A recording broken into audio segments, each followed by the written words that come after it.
Adriana Moretti heard 3 words that shattered her world before she ever said, "I do." Standing in a marble hallway in her wedding dress, moments from marrying Chicago's most feared crime boss, she pressed herself against the wall as Luca de Rossi's voice drifted through the half-open door. "I don't want her. I never did." The marriage was nothing but a business transaction, a merger of power wrapped in white lace and lies. But Adriana Moretti didn't run. She walked down that aisle with her head high, vowing one thing. She would survive this, even if she couldn't make him love her. Stay with me until the end of this story, hit that like button, and comment what city you're watching from so I can see how far this tale travels. The August heat in Chicago was merciless, the kind that made marble feel like ice and silk like sandpaper. Adriana Moretti stood in the corridor of St. Cecilia's Cathedral, her fingers trembling as they clutched the cascading bouquet of white roses. The dress her mother had chosen, all Italian lace and seed pearls, felt like a beautiful cage. She could hear the murmur of 300 guests beyond the heavy oak doors. The cream of Chicago's underworld elite gathered to witness the union of 2 powerful families. She'd been preparing for this moment her entire life. The Moretti name carried weight in certain circles, the kind of weight that came with blood and secrets. Her father, Salvatore Moretti, had built an empire on the bones of his enemies, and now he was cementing his legacy the old-fashioned way, through his daughter's marriage. Adriana had met Luca de Rossi exactly 4 times before today. 4 carefully orchestrated dinners where they'd made polite conversation while their fathers discussed territories and percentages. He was 32, devastatingly handsome in that dangerous way that made women stupid and men careful. Dark hair, darker eyes, a jaw that could have been carved from the same marble that lined these halls. He spoke little, watched everything, and gave away nothing. She didn't love him. How could she? But she'd convinced herself that respect could grow into something more, that duty could become devotion, that a man who looked at her the way Luca did, with a kind of distant appreciation, like admiring a painting he hadn't chosen but could acknowledge was beautiful, might eventually see her as more than an acquisition. The cathedral doors were still closed. Her father had gone to check on some last-minute detail, leaving her alone with her thoughts and the oppressive weight of her future. She pressed one hand against the cool marble wall, trying to steady her breathing, trying to remember all the lessons her mother had drilled into her about posture and composure and never letting them see you sweat. That's when she heard voices, male voices, low and urgent, coming from the room adjacent to the corridor. The door was ajar, just a sliver of space, but sound traveled easily in these old stone halls. "Everything's in place?" That was Luca's voice. She'd recognize it anywhere, smooth as expensive whiskey, with an edge that suggested violence was always an option. "Yes, boss? The Morettis signed everything this morning. The docks, the shipping routes, the laundering operations in Milwaukee. It's all yours the moment you say, 'I do.'" The second voice belonged to Marco Vitale, Luca's right-hand man. Adriana had met him once, noted the cold intelligence in his eyes, the way he moved like a weapon waiting to be deployed. "Good." A pause. The sound of ice clinking in a glass. "Pour me another? I need it." "Wedding nerves?" Marco's tone held a hint of amusement. Then came the words that stopped Adriana's heart. "Don't be ridiculous. I don't want her. I never did." The marble hallway tilted. Adriana pressed both hands against the wall now, her bouquet dropping to the floor with a whisper of crushed petals. She couldn't breathe, couldn't think. The world had narrowed to those 7 words, playing on an endless loop in her mind. "I don't want her. I never did." "Then why go through with it?" Marco asked, and Adriana found herself leaning closer to the gap in the door, desperate for the answer, even as part of her screamed to walk away, to run, to do anything but listen to more. "Because it's business." Luca's voice was flat, matter of fact. "The Moretti girl is pretty enough, well-trained, from good stock. She'll give me legitimate heirs and keep her mouth shut about family business. That's all I need from a wife." Some men might want more. Some men are fools. The sound of glass meeting wood, a tumbler set down with finality. Love makes you weak. It gives your enemies leverage. I watched my father destroy himself over my mother, saw how loving her made him vulnerable, how her death nearly brought down everything he'd built. I won't make that mistake. So the Moretti girl is just a strategic acquisition, nothing more. I'll treat her well enough. Give her a comfortable life, a nice house, jewels, whatever women want. But she needs to understand from the beginning that this is a transaction. I'm buying the Moretti territories and alliances. She's part of the package like a signing bonus. Marco chuckled, low and ugly. Does she know? She's not stupid. She knows how these things work. Her father sold her like livestock. She'll do her duty, I'll do mine, and we'll both benefit from the arrangement. That's all there is to it. And if she wants more, if she expects, she'll learn to expect nothing. Luca's voice turned hard as steel. I've made no promises of affection, Marco. This marriage is business. Period. The sooner everyone accepts that, the smoother things will go. Footsteps approached the door. Adriana jerked back, her heart hammering so hard she was sure they could hear it in the next room. She snatched up her bouquet with shaking hands, pressed herself against the opposite wall, forced her face into something resembling composure. The door opened fully. Marco emerged first, straightening his tie, then Luca in his custom-made tuxedo, looking every inch the Prince of Chicago's underworld. Their eyes swept past her without really seeing her, two men heading toward their destinies with the confidence of those who'd never doubted their place in the world. Adriana stood frozen, her wedding dress suddenly feeling less like a gown and more like a shroud. I don't want her. I never did. The words echoed in the hollow space where her hopes had been. She'd been a fool, not for agreeing to this marriage, but for believing it could ever be anything more than exactly what Luca had described. A transaction, a business deal, her body and name exchanged for territory and power. Her father appeared at the end of the corridor, resplendent in his tuxedo, his face creased with satisfaction. Salvatore Moretti had orchestrated the deal of a lifetime, trading his daughter for an empire. Adriana, Bella, are you ready? He extended his arm, his smile wide and proud. The most important day of your life. She looked at him, really looked at him, and wondered if he'd known, if he'd understood that he was handing her to a man who viewed her as nothing more than a line item on a contract. But of course he'd known. Men like her father didn't deal in love or even basic human dignity. They dealt in power, and daughters were currency. Adriana took her father's arm. Her hands had stopped shaking. Something cold and hard had crystallized in her chest, replacing the hurt, replacing the humiliation. If Luca de Rossi wanted a transaction, she'd give him one. If he wanted a wife who understood her place, who expected nothing, who would keep her mouth shut and do her duty, fine. She would be exactly that. But she would survive this. She would endure. And she would never ever beg for his affection. The cathedral doors swung open. 300 faces turned toward her. The organ swelled with Pachelbel's cannon. Rose petals littered the white runner leading to the altar where Luca stood, tall and devastating and completely untouchable. Adriana lifted her chin and began the long walk toward her future. She'd heard women describe this moment as magical, transformative, the most beautiful experience of their lives. But as Adriana moved down that endless aisle, all she felt was the weight of inevitability. Each step was a choice to survive rather than surrender.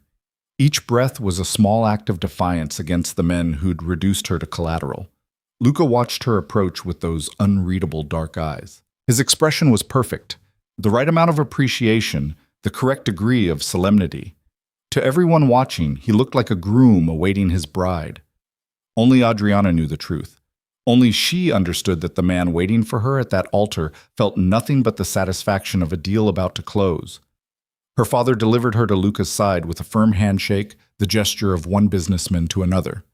Then he stepped back, leaving Adriana alone with the man who didn't want her. The priest began the ceremony. Adriana heard none of it. She was too busy memorizing the planes of Luca's face, the set of his shoulders, the way his hand felt when he took hers, warm, strong, completely impersonal. This was the man she'd spend the rest of her life with, this stranger who looked at her like she was a particularly nice piece of furniture. Do you, Luca Antonio de Rossi, take this woman? I do. His voice was steady, sure. The voice of a man making a business decision he was completely comfortable with. And do you, Adriana Sofia Moretti, take this man? She could say no. Could turn around, walk back down that aisle, destroy both families' carefully laid plans, could choose freedom over this gilded cage. But freedom for what? To go where? To do what? She was Salvatore Moretti's daughter, There was no escape from that, no redemption from the world she'd been born into. At least as Luca's wife, she'd have a name, a position, a kind of power, even if it was borrowed. I do. The words tasted like ash, but she said them clearly, firmly. If she was going to do this, she'd do it with her head high. Luca slipped the ring onto her finger, a massive diamond surrounded by smaller stones, beautiful and cold and expensive, a shackle made of platinum and promises. I now pronounce you husband and wife. You may kiss the bride. Luca turned to her, and for just a moment, something flickered in his eyes. Doubt? Regret? But it was gone before she could identify it, replaced by that same distant appreciation. He cupped her face with one hand, tilted her chin up, and kissed her. It was perfect. Passionate enough to satisfy the crowd, restrained enough to maintain dignity. His lips were warm, skilled, completely detached. She might as well have been kissing a statue. When he pulled back, the crowd erupted in applause. Luca took her hand and turned them both toward the assembled guests, presenting Chicago's newest power couple. Adriana smiled, the expression practiced and perfect, while inside her something fundamental shifted. She was Mrs. Luca de Rossi now, the bride who wasn't wanted, the wife who was nothing more than a business acquisition. But she was alive. She was standing, and that, she decided, would have to be enough. The reception was held at the Drake Hotel, the ballroom transformed into something out of a fairy tale. Thousands of white roses, crystal chandeliers, champagne, flowing like water. Adriana moved through it all like a ghost in white lace, accepting congratulations she didn't feel, dancing with men who looked at her with new respect now that she belonged to Luca de Rossi. Her husband played his part perfectly. He kept his hand on the small of her back, guided her through the crowd, introduced her to business associates and family members. To everyone watching, they were the picture of a perfect match. No one could see the ice between them, the careful distance he maintained even when holding her close. The first dance was torture. Luca held her properly, moved with practiced grace, said all the right things when people were listening. But when the music swelled and he pulled her closer, when their faces were inches apart and anyone watching would assume intimacy, he whispered, "You look beautiful. You've played your part well." Played her part, as if she were an actress in his production, not his wife. "Thank you," she said, matching his tone. "So have you." Something sharp crossed his features, gone too quickly to interpret. Then the song ended and he was leading her off the floor, delivering her to a group of wives who cooed over her dress and her ring and how lucky she was. Lucky. The word was a joke. The hours crawled by. Dinner, toasts, cake cutting, more dancing.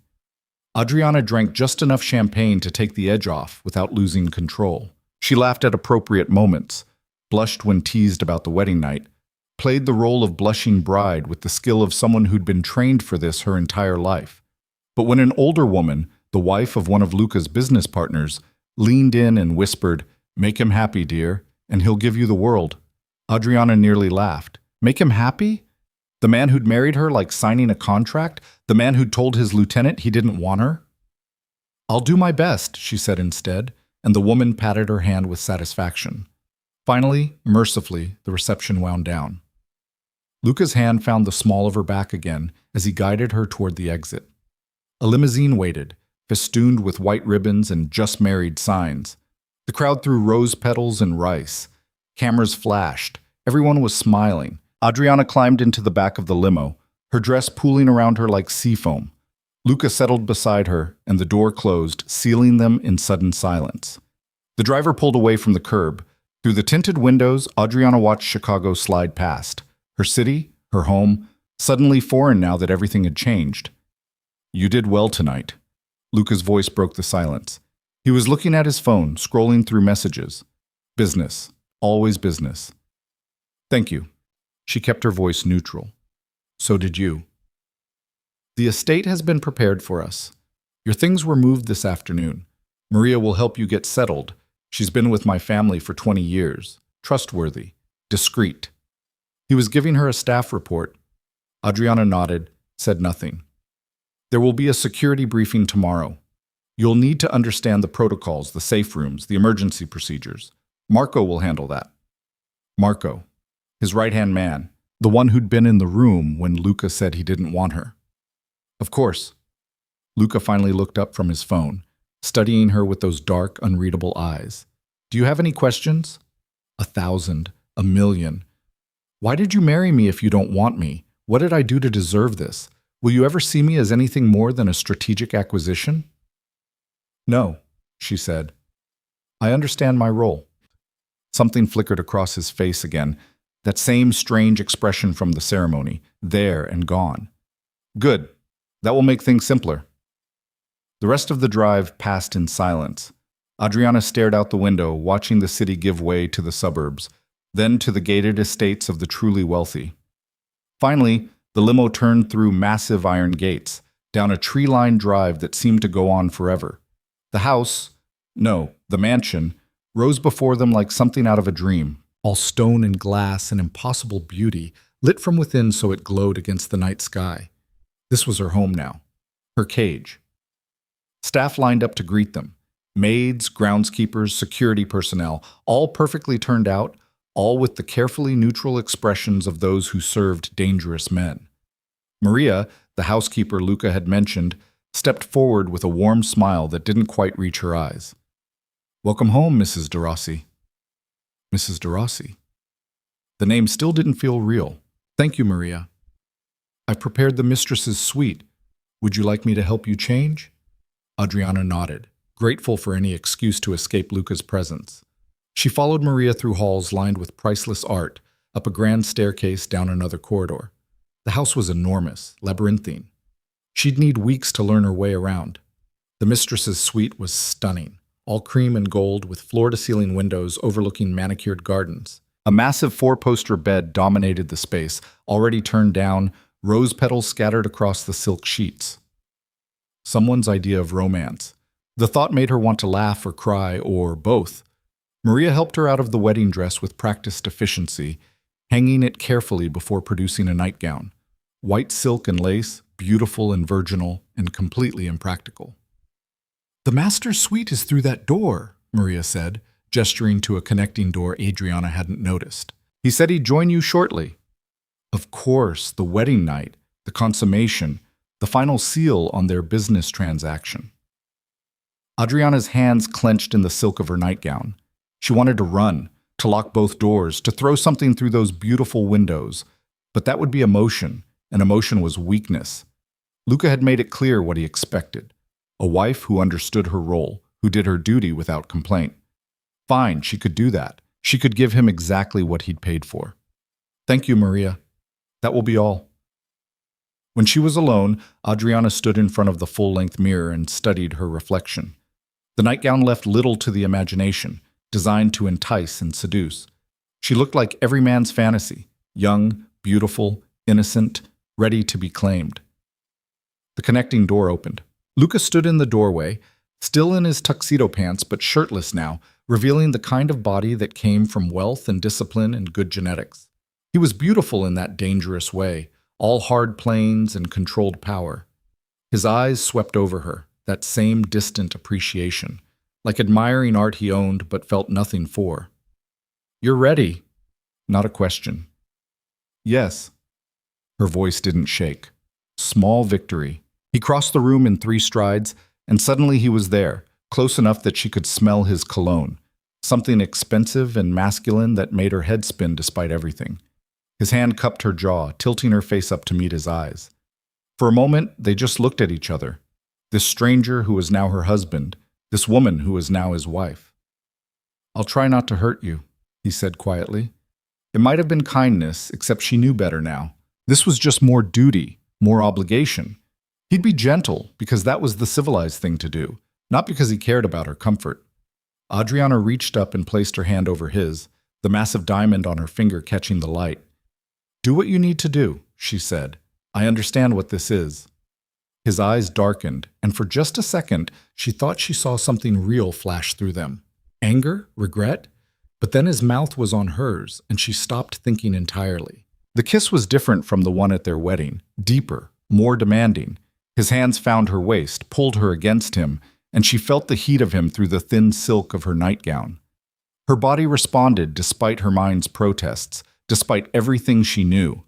He lifted her easily, carried her to that ridiculous bed with its rose petals and silk sheets. Laid her down with surprising gentleness.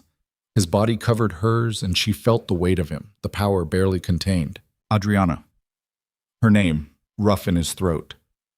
She opened her eyes, met his gaze, saw something there she couldn't quite name, something that looked almost like hunger, almost like need. But that couldn't be right. He didn't want her. He'd said so himself. What followed was complicated. He was skilled, patient, careful with her inexperience, but there was a distance to it, a sense that he was performing a function rather than sharing intimacy. When it was over and he rolled away, lying on his back and staring at the ceiling, Adriana felt more alone than she had in her entire life. They lay in silence for long minutes. Then Luca stood, grabbed his discarded clothing, moved toward the connecting door. "Good night, Adriana." "Good night." The door closed behind him with a soft click. Adriana stared at the ceiling, her body still humming with unfamiliar sensations, her heart locked behind walls she was building higher by the second. Tears pricked her eyes, but she refused to let them fall. Crying was emotion, and emotion was weakness, and she needed to be strong. This was her life now, beautiful prison, distant husband, duty performed and obligation fulfilled.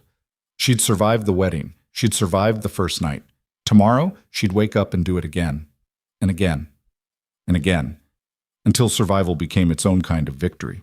3 months had passed since the wedding, and Adriana had learned to navigate the vast emptiness of her new life with the precision of a soldier crossing a minefield. The de Rossi estate had become familiar in the way prisons become familiar to their inmates. She knew every corridor, every room, every escape route that led nowhere. Her days followed a rhythm as precise as it was hollow. She woke alone in the mistress's suite, the connecting door to Luca's room always closed. Maria would arrive with breakfast and the day's schedule. Charity events, social obligations, the endless performance of being Mrs. Luca de Rossi. Adriana played her part flawlessly. She wore the right clothes, said the right things, smiled at the right people. She was everything a mob wife should be, beautiful, gracious, and completely invisible. The nights were worse. Luca came to her bedroom twice a week, always after midnight, always with that same distant courtesy. He was never rough, never cruel, but he was never present either, not really. He touched her body while keeping himself completely removed, like a man going through motions he found necessary but unenjoyable. Afterward, he always left, returning to his own suite without a word beyond good night. They lived in the same house but occupied different worlds. Luca left early for business she wasn't allowed to know about and returned late smelling of cigars and expensive scotch. When they crossed paths, at breakfast occasionally, at required social events, they spoke with the polite formality of acquaintances. He asked if she needed anything. She always said no. He told her she looked nice. She thanked him. Then they retreated to their separate corners. The staff walked on eggshells around them, clearly aware that something was wrong even if they'd never say it. Maria tried, in her way, to make Adriana comfortable, but there was only so much a housekeeper could do for a woman dying of loneliness in a palace. It was a Tuesday afternoon in late November when things began to shift. Adriana was in the library, her favorite room in the entire estate, floor-to-ceiling books and leather furniture that smelled of old paper and possibility. She'd been reading, trying to lose herself in someone else's story, when voices drifted in from the hallway. "The shipment arrives Friday. We need to move it through the warehouse before the feds get wind." That was Marco, his voice instantly recognizable. "Double the security. The Castellanos are looking for any excuse to make a move." Luca's response was clipped, authoritative.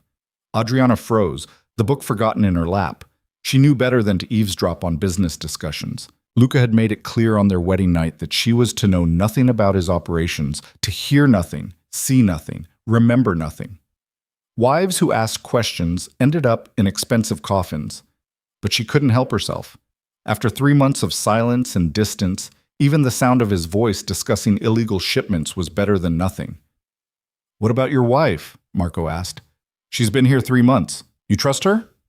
Adriana's breath caught. She pressed herself against the side of the leather chair, hidden from the doorway but able to hear every word. "She knows her place." Luca's tone was dismissive. "Adriana's smart enough to keep her head down and her mouth shut. She's not a problem."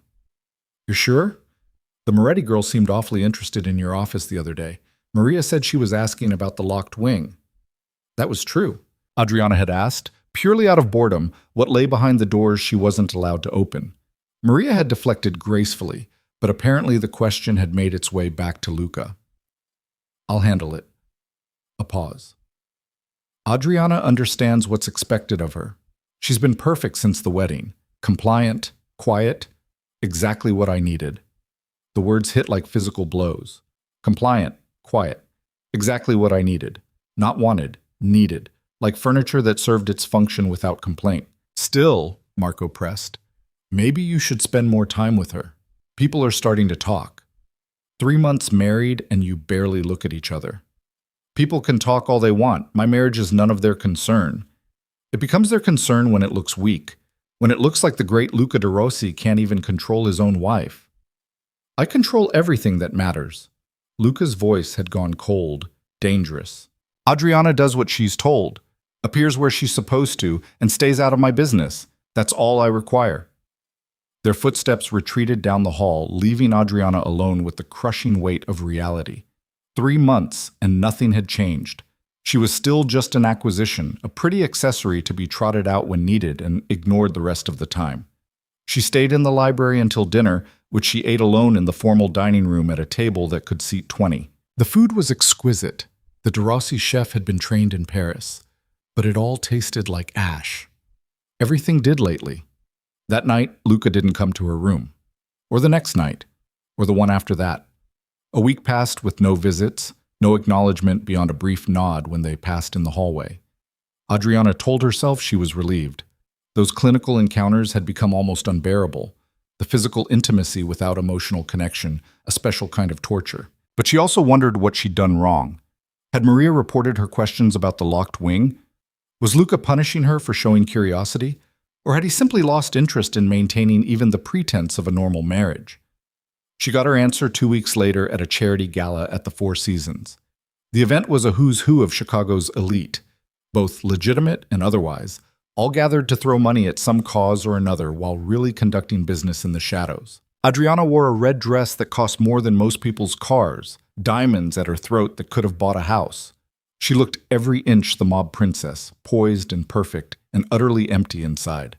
Luca had barely looked at her during the car ride over, consumed by his phone and whatever crisis demanded his attention. At the gala, he guided her through the crowd with a hand on her back, introduced her to people whose names she'd forget immediately, then disappeared into a private room with a cluster of men who all had the same predatory gleam in their eyes. Adriana was left with the wives. They welcomed her with air kisses and compliments that cut like knives, asking pointed questions about married life, about Luca, about when they might expect to hear the pitter-patter of little feet. She smiled and deflected, giving them nothing while dying inside. Your husband is very attentive, one woman said, her eyes glittering with malice. So different from when he was with Valentina. The name hit like a slap. Adriana kept her expression neutral, but inside her mind was racing. I'm sorry, I don't know. Oh, you didn't know? The woman's smile widened. Valentina Russo. They were together for 2 years before your marriage. Everyone thought they'd end up together, but then your family offered such a lucrative deal, and, well, she shrugged. Business is business. The other wives watched Adriana carefully, waiting for a reaction, feeding on any sign of distress. She gave them nothing. Years of her father's training had taught her how to bleed internally while maintaining a perfect facade. How interesting, Adriana said smoothly. If you'll excuse me, I need to freshen up. She walked, didn't run, wouldn't give them the satisfaction, to the ladies' room, locked herself in a stall and braced her hands against the walls, breathing through the revelation. Luca had been in love with someone else, someone he'd given up because marrying Adriana was better business. The coldness, the distance, the way he touched her like she was a stranger. It all made horrible sense now. He wasn't just uninterested. He was mourning what he'd lost. The bathroom door opened. Voices filtered in, low and conspiratorial. Did you see her face? That was the woman who'd dropped Valentina's name. Like a kicked puppy. I almost feel sorry for her. She has no idea what she walked into. A different voice, younger, tinged with sympathy. Please.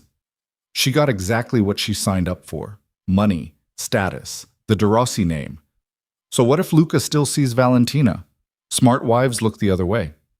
Adriana's world tilted. Still sees Valentina. Does she know? The younger woman asked. I doubt it. Luca's been very discreet. Wednesday afternoons, that little apartment in Gold Coast. Everyone knows but the wife.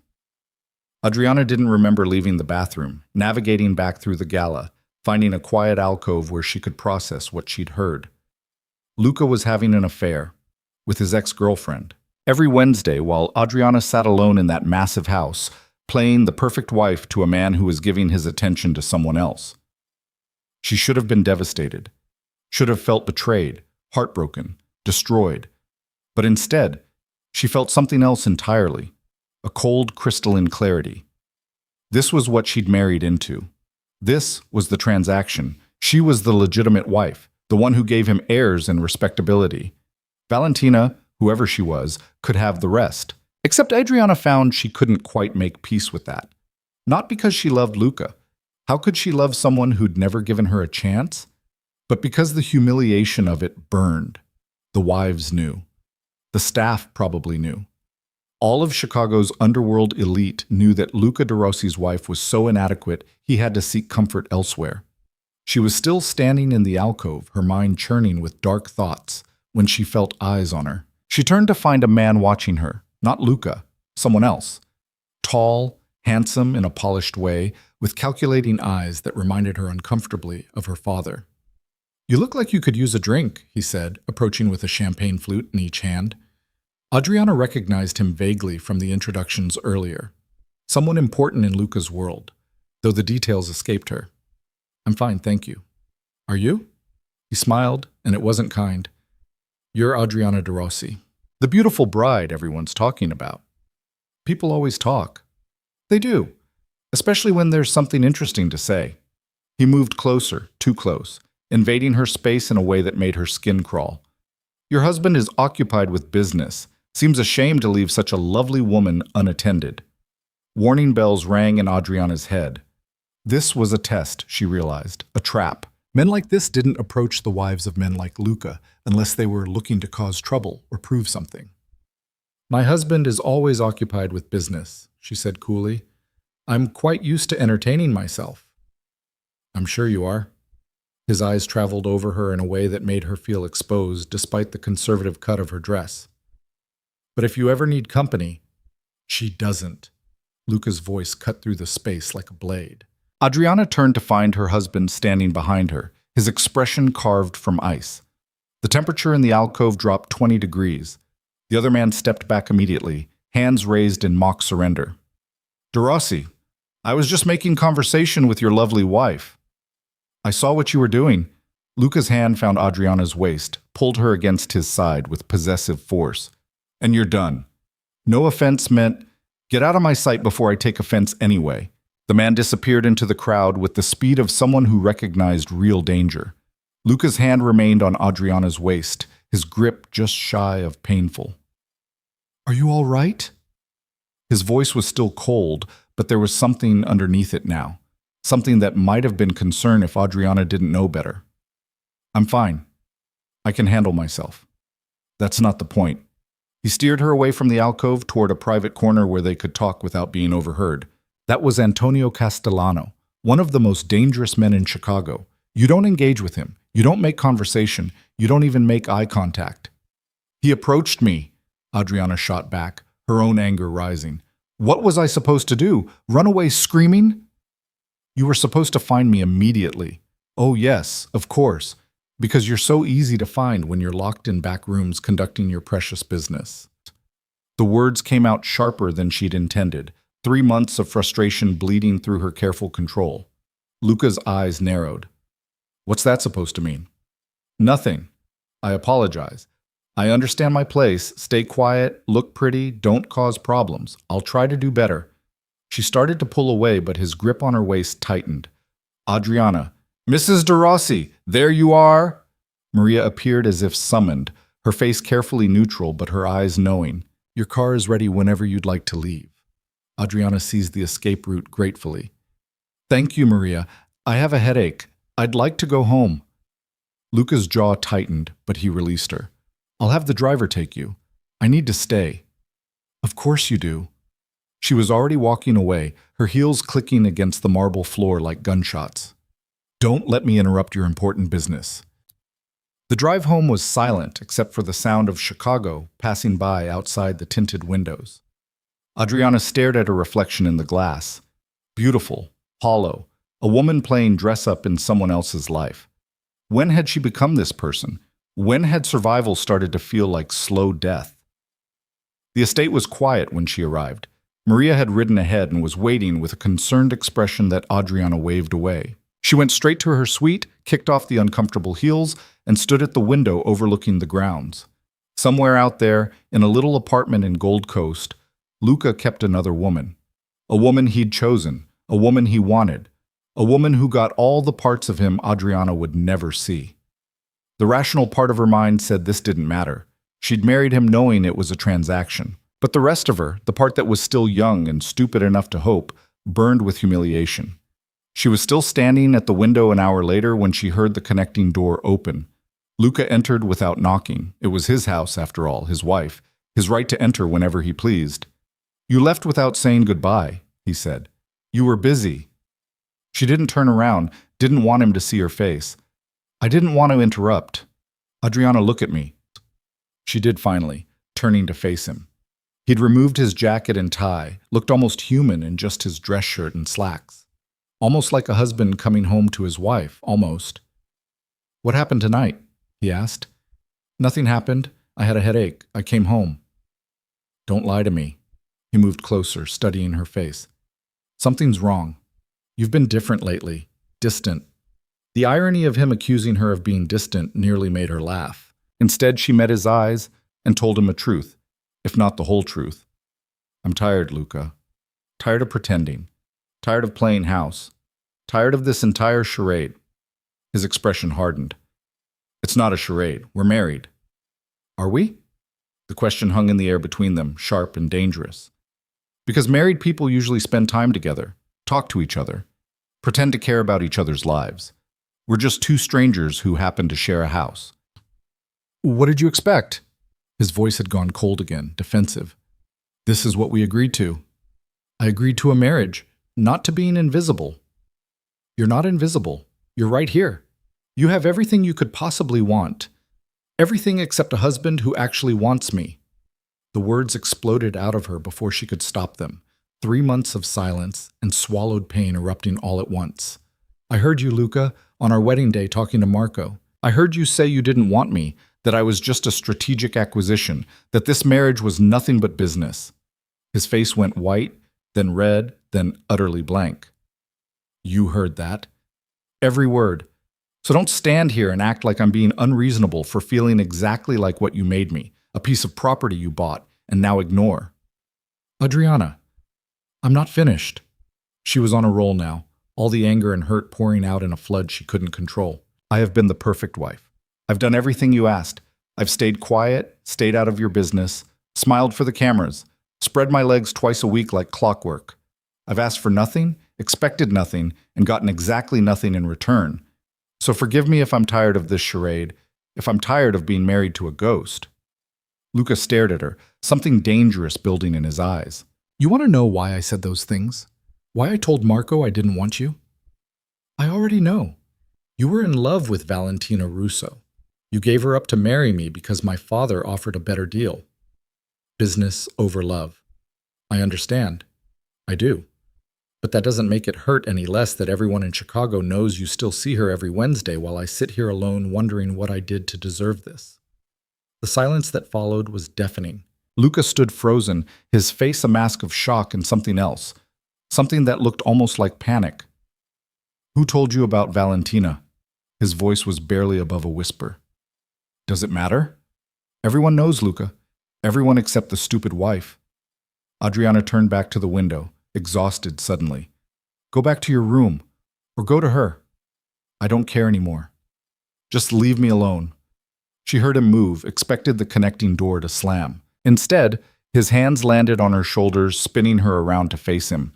His eyes were dark, intense, burning with something she'd never seen before. "I am not seeing Valentina," he said, each word carefully enunciated.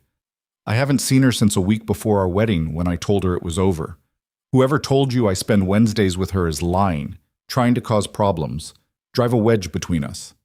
Adriana wanted to believe him, but trust was a luxury she couldn't afford. "Then where do you go? Every Wednesday afternoon you disappear for hours. Where, Luca?" His jaw worked, muscles tightening. For a long moment, she thought he wouldn't answer. Then, "Physical therapy."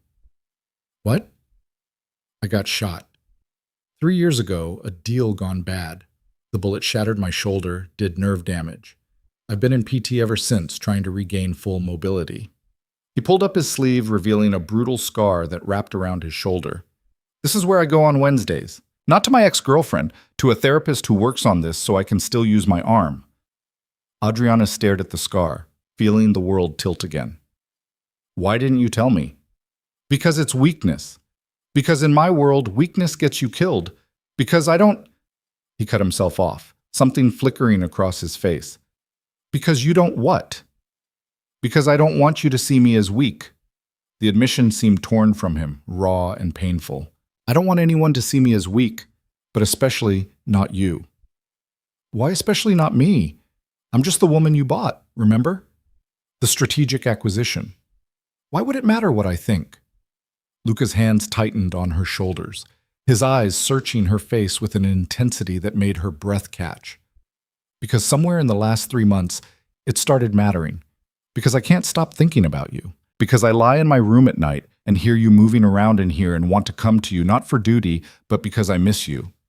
Because I'm terrified of what you're becoming to me." Adriana's heart hammered against her ribs. "What am I becoming?" "Everything I can't afford to lose." His thumb traced her jawline, the touch gentle despite the violence she knew those hands were capable of. "I told Marco I didn't want you because I was already starting to want you too much. Because wanting you made me vulnerable in ways I've never been vulnerable before. Because I looked at you walking down that aisle and felt something I've spent my entire adult life avoiding, genuine fear that something might happen to you. But you've been so cold. Because cold keeps you safe, cold keeps distance. Cold means if something happens to you, it won't destroy me the way my mother's death destroyed my father." His forehead came to rest against hers, his breath warm on her lips. "I've been trying to protect both of us by keeping you at arm's length, but it's not working, Adriana. You're under my skin, in my head, in my—" He didn't finish the sentence, but Adriana heard what he couldn't say. She pulled back just enough to look into his eyes and saw the truth there. Fear and longing and something that might, with time and trust, become love. "The phone call," she whispered. "Before you even answer, you know it's about business. You know it could be bad news, danger, threats, and you still answer because that's your world. That's the life you've built." "Yes." "And you're afraid that caring about me gives your enemies a weapon to use against you." "Yes." His hand cupped her face now, holding her gaze. "I've seen what happens to men in my position who love too openly. I've watched them make stupid decisions, compromise operations, get themselves and everyone around them killed because they put one person above everything else. So you tried not to care." "I tried." A bitter smile twisted his lips. "It didn't work.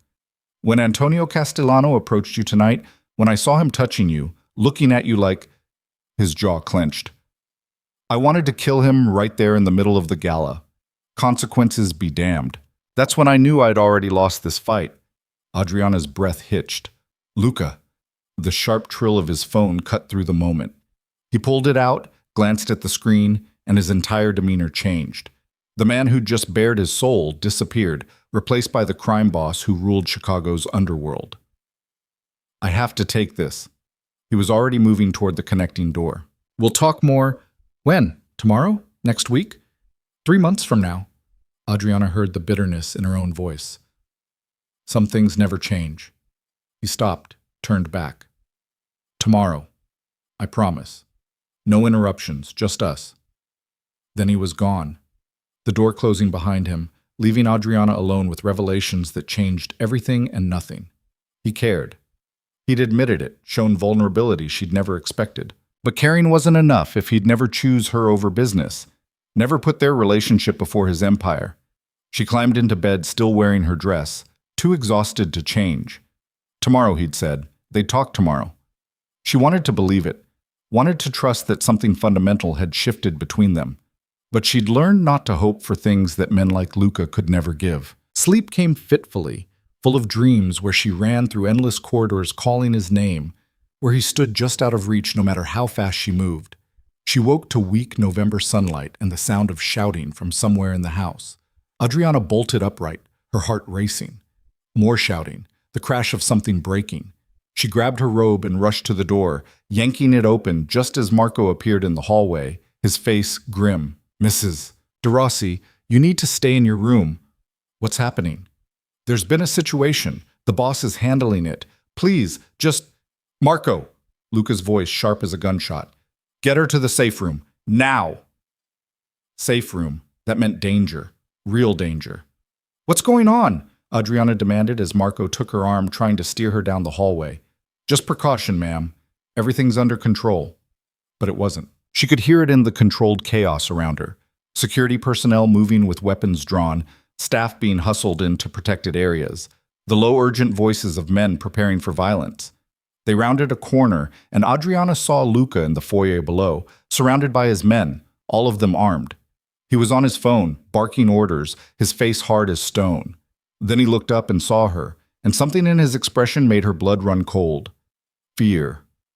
Real, genuine fear. "Get her secured," he called up to Marco. "The Castellanos know about the shipment. They're moving against us. They might—" The front window exploded inward, glass showering everywhere. Gunfire erupted, deafening in the enclosed space. Marco threw himself over Adriana, dragging her to the floor as bullets tore through the air above them. Adriana's scream was lost in the chaos.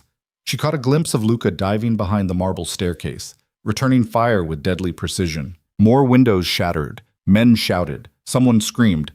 Then Marco was hauling her up, practically carrying her down a back hallway toward what she assumed was the safe room. Behind them, the battle raged, her husband fighting for his life while she ran to hide. She thought about his confession last night, about his admission that she'd become everything he couldn't afford to lose. And she prayed, despite everything, despite all their broken pieces, that they'd both live long enough for tomorrow to come. The safe room was buried deep in the heart of the estate, accessed through a hidden panel in what appeared to be a linen closet. Marco shoved Adriana through the reinforced steel door, his gun already drawn, his eyes scanning the corridor behind them for threats. "Stay here," he ordered, his voice clipped and professional. "Don't open this door for anyone except me or the boss. Not even if they say they're security. Not even if they say it's safe. You understand?" "Marco, what's happening out there? Is Luca—" "The boss can handle himself. He's been doing this since before you were born." But there was tension in Marco's shoulders, fear beneath the professional mask. "Lock this behind me. The code to open it from inside is your wedding date. Don't forget it." Then he was gone, the heavy door swinging shut with a pneumatic hiss that sounded like a tomb ceiling. Adriana spun the lock with trembling fingers and backed away, her heart hammering so hard she could feel it in her throat. The safe room was larger than she'd expected, maybe 20 feet square, lined with concrete and steel, no windows, just fluorescent lights that hummed with artificial brightness. There were supplies here, water, canned food, a first aid kit that looked military-grade, blankets, a cot, everything someone would need to survive for days if necessary. The thought made her stomach turn. Days. She might be trapped here for days while Luca fought whatever war had erupted in their home. She pressed her ear against the door, straining to hear anything from outside. The thick steel muffled everything, reducing the chaos to distant thuds and muted pops that might have been gunfire or might have been her imagination. She had no way of knowing if Luca was hurt, if he was even alive. The man who'd confessed last night that she'd become everything he couldn't afford to lose. The man who'd kept her at arm's length to protect them both. The man who was out there right now, possibly bleeding, possibly dying, while she hid like a coward. Adriana sank onto the cot, wrapped her arms around herself and tried to breathe through the panic clawing at her chest. This was the life she'd married into. This was the reality of being Mrs. Luca De Rossi. Violence and danger and the constant threat of losing everything in a heartbeat. Hours crawled by.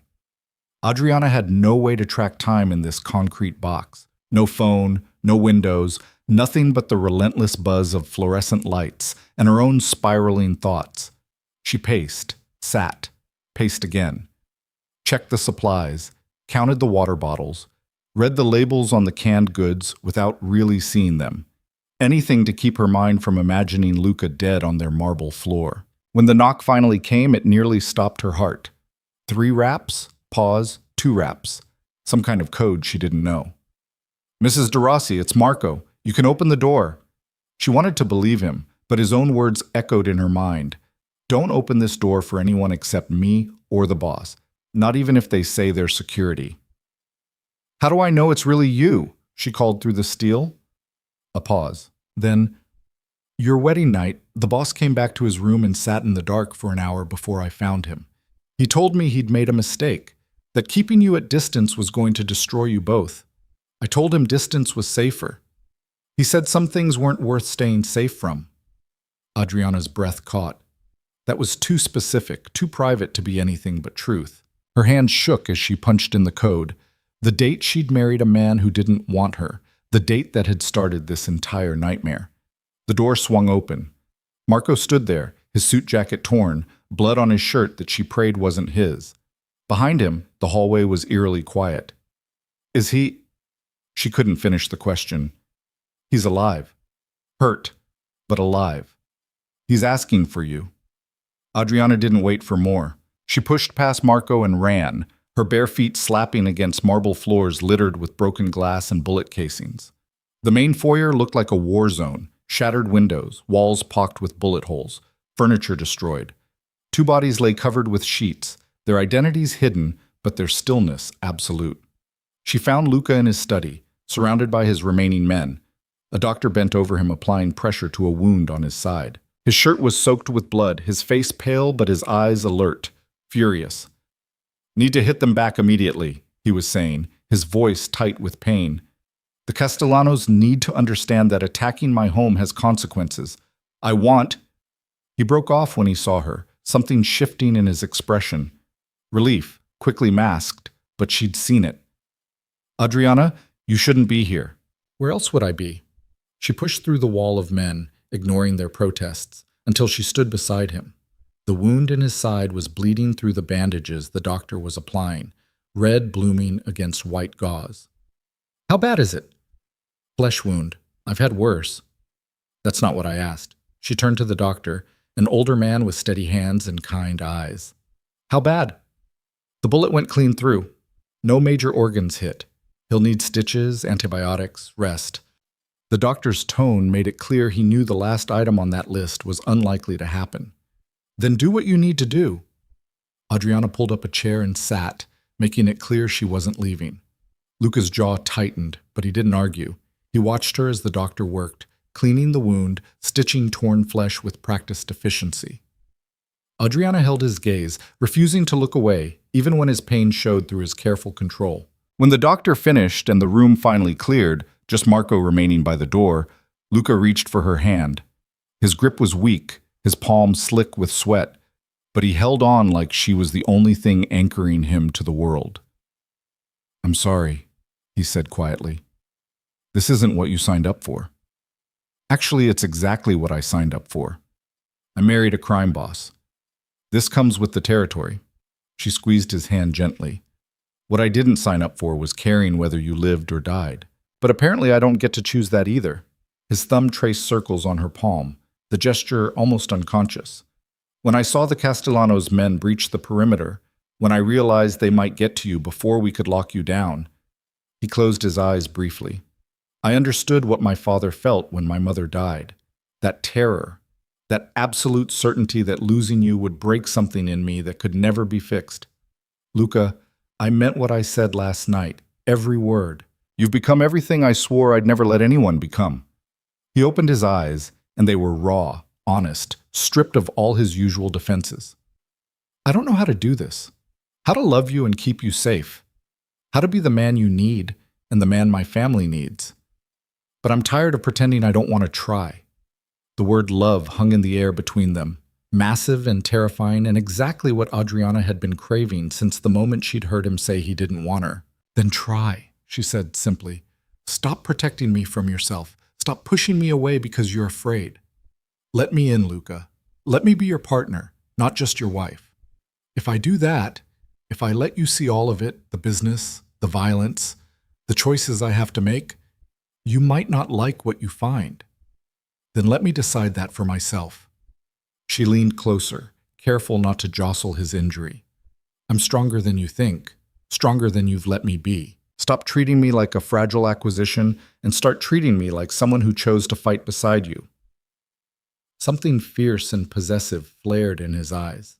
"You didn't choose. Your father sold you to me." "Maybe.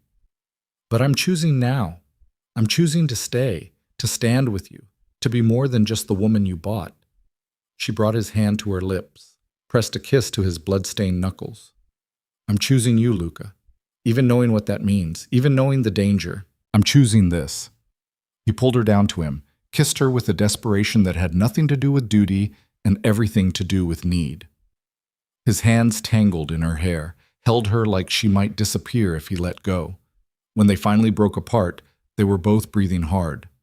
"The Castellanos won't stop," he said, his voice rough. "This was just the opening move. They want the territories your father gave me, want to destabilize my operations. They'll come after anything they think I care about. Then we'll be ready. Though we felt natural, right? But right now you need to rest. Doctor's orders. I need to coordinate the response. The longer we wait, the weaker we look. Marco can handle it for a few hours." She glanced at Luca's second-in-command, who nodded fractionally. "You're no good to anyone if you collapse from blood loss." Luca looked like he wanted to argue, but exhaustion and pain were catching up with him. "A few hours," he conceded. "Then we plan our response." Adriana helped him to his feet, supported him as they made their way through the destroyed foyer toward the stairs. The bodies were gone now, the blood being cleaned up by staff who'd clearly done this before. It should have horrified her. Instead, she felt only a cold determination to ensure this never happened again.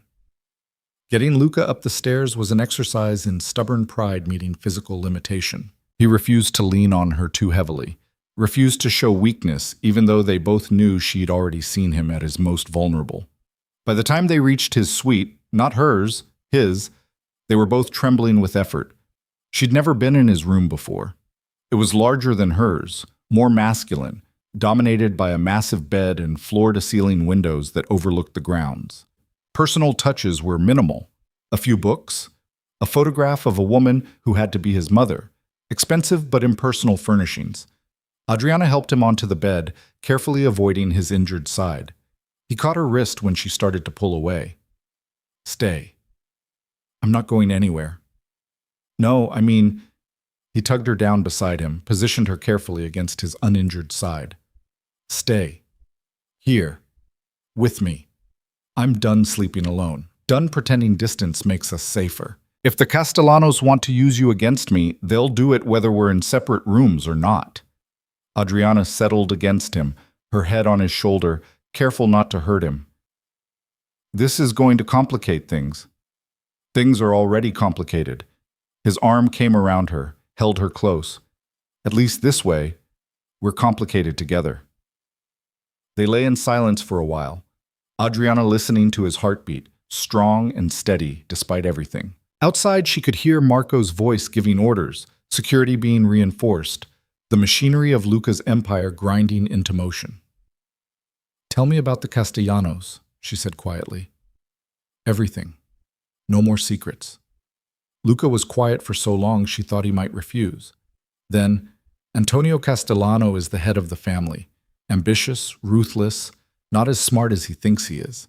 He's been trying to expand his territory for years, but I've blocked him at every turn. When I married you, when I absorbed your father's operations, it cut off his last avenue for expansion. So this is about more than just territory. It's about power, respect. In our world, the two are inseparable." His fingers traced idle patterns on her arm. "Antonio sees me as an obstacle. He thinks if he can destabilize my operations, kill enough of my men, make me look weak, others will turn on me. It's how these things work. Show any vulnerability and the sharks start circling. And I'm a vulnerability now." You were always a vulnerability. I just didn't want to admit it. He pressed a kiss to the top of her head. But you're also a strength. You were magnificent this morning, Adriana. Most women in your position would have fallen apart. You stayed calm, followed Marco's instructions, kept yourself safe. That matters. I was terrified the entire time. Being brave doesn't mean not being afraid. It means being afraid and doing what needs to be done anyway. His voice was getting drowsy, pain medication and exhaustion pulling him under. You're stronger than I gave you credit for, stronger than I deserved. Sleep, she whispered. I'll be here when you wake up. Promise? I promise. She felt him relax, his breathing evening out as sleep claimed him.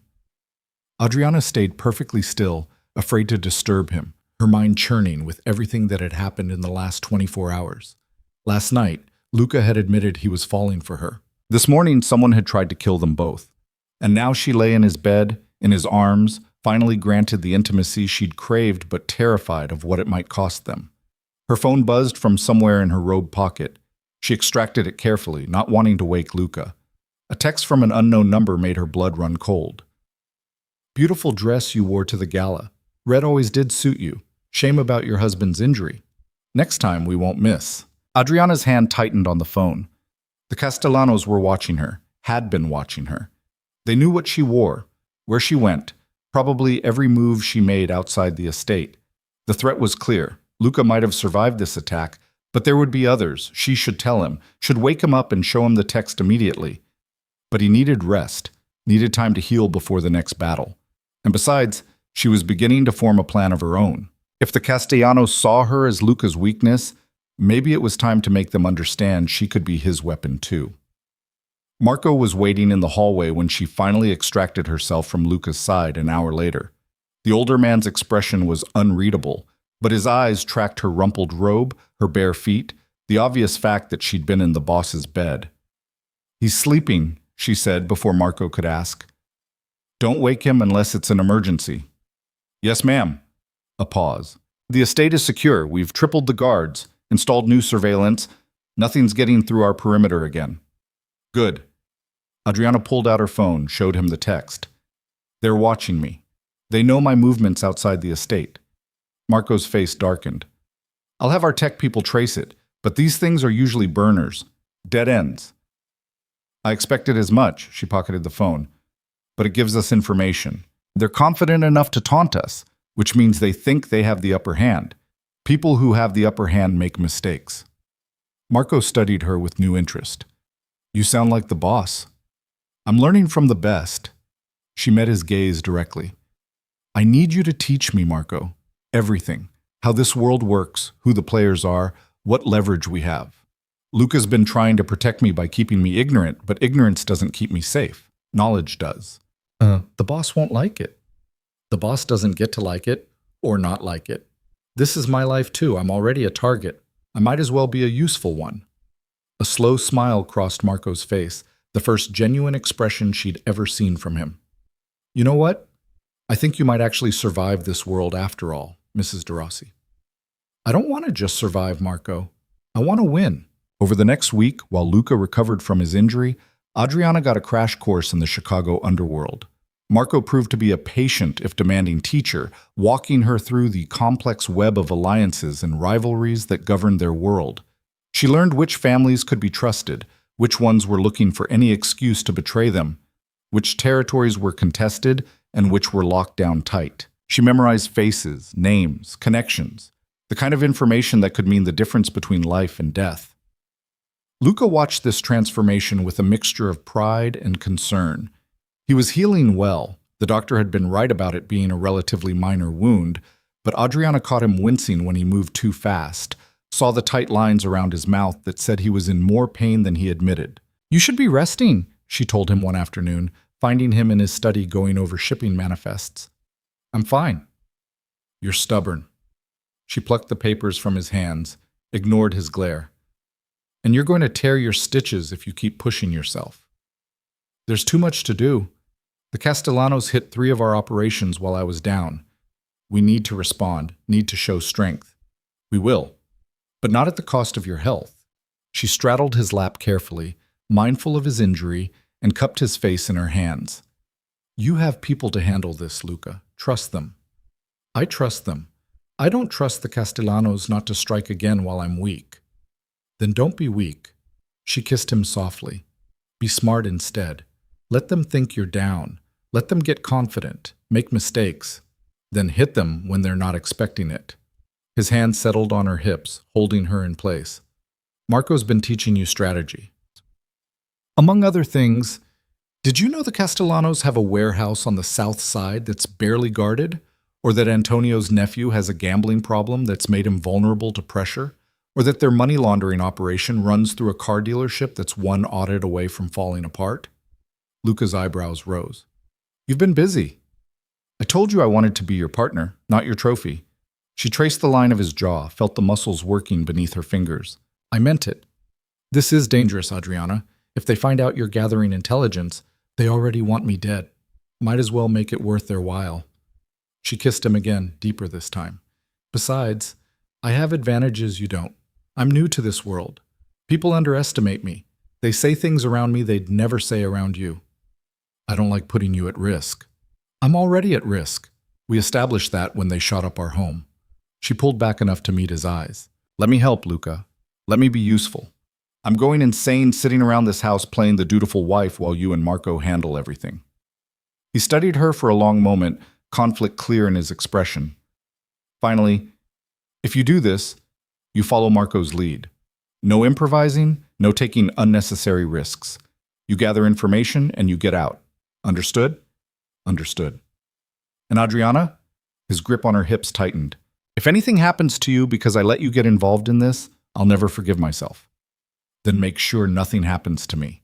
She grinned, felt something light and almost playful between them for the first time. You're supposed to be a legendary crime boss. Protecting one wife should be easy. You are anything but easy. But he was smiling too, a real smile that transformed his entire face. When did you get so fearless? I married the most dangerous man in Chicago. Fear felt redundant.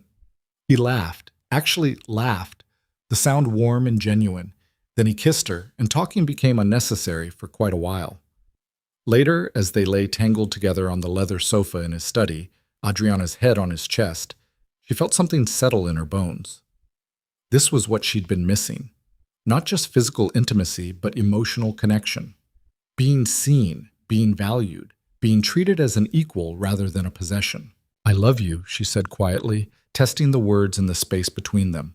Luca's hand stilled in her hair. She felt his heart rate spike beneath her ear.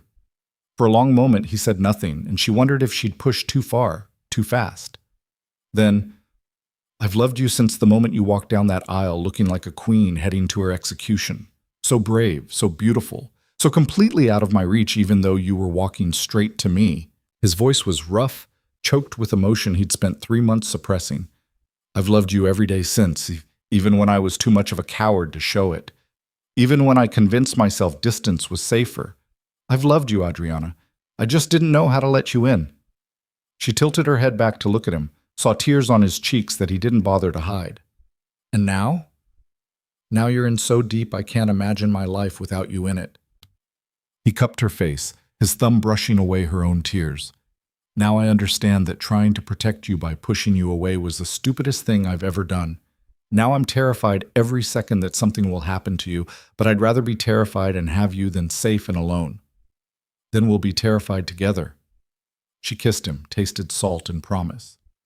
And we'll win together, because the Castellanos made one critical mistake.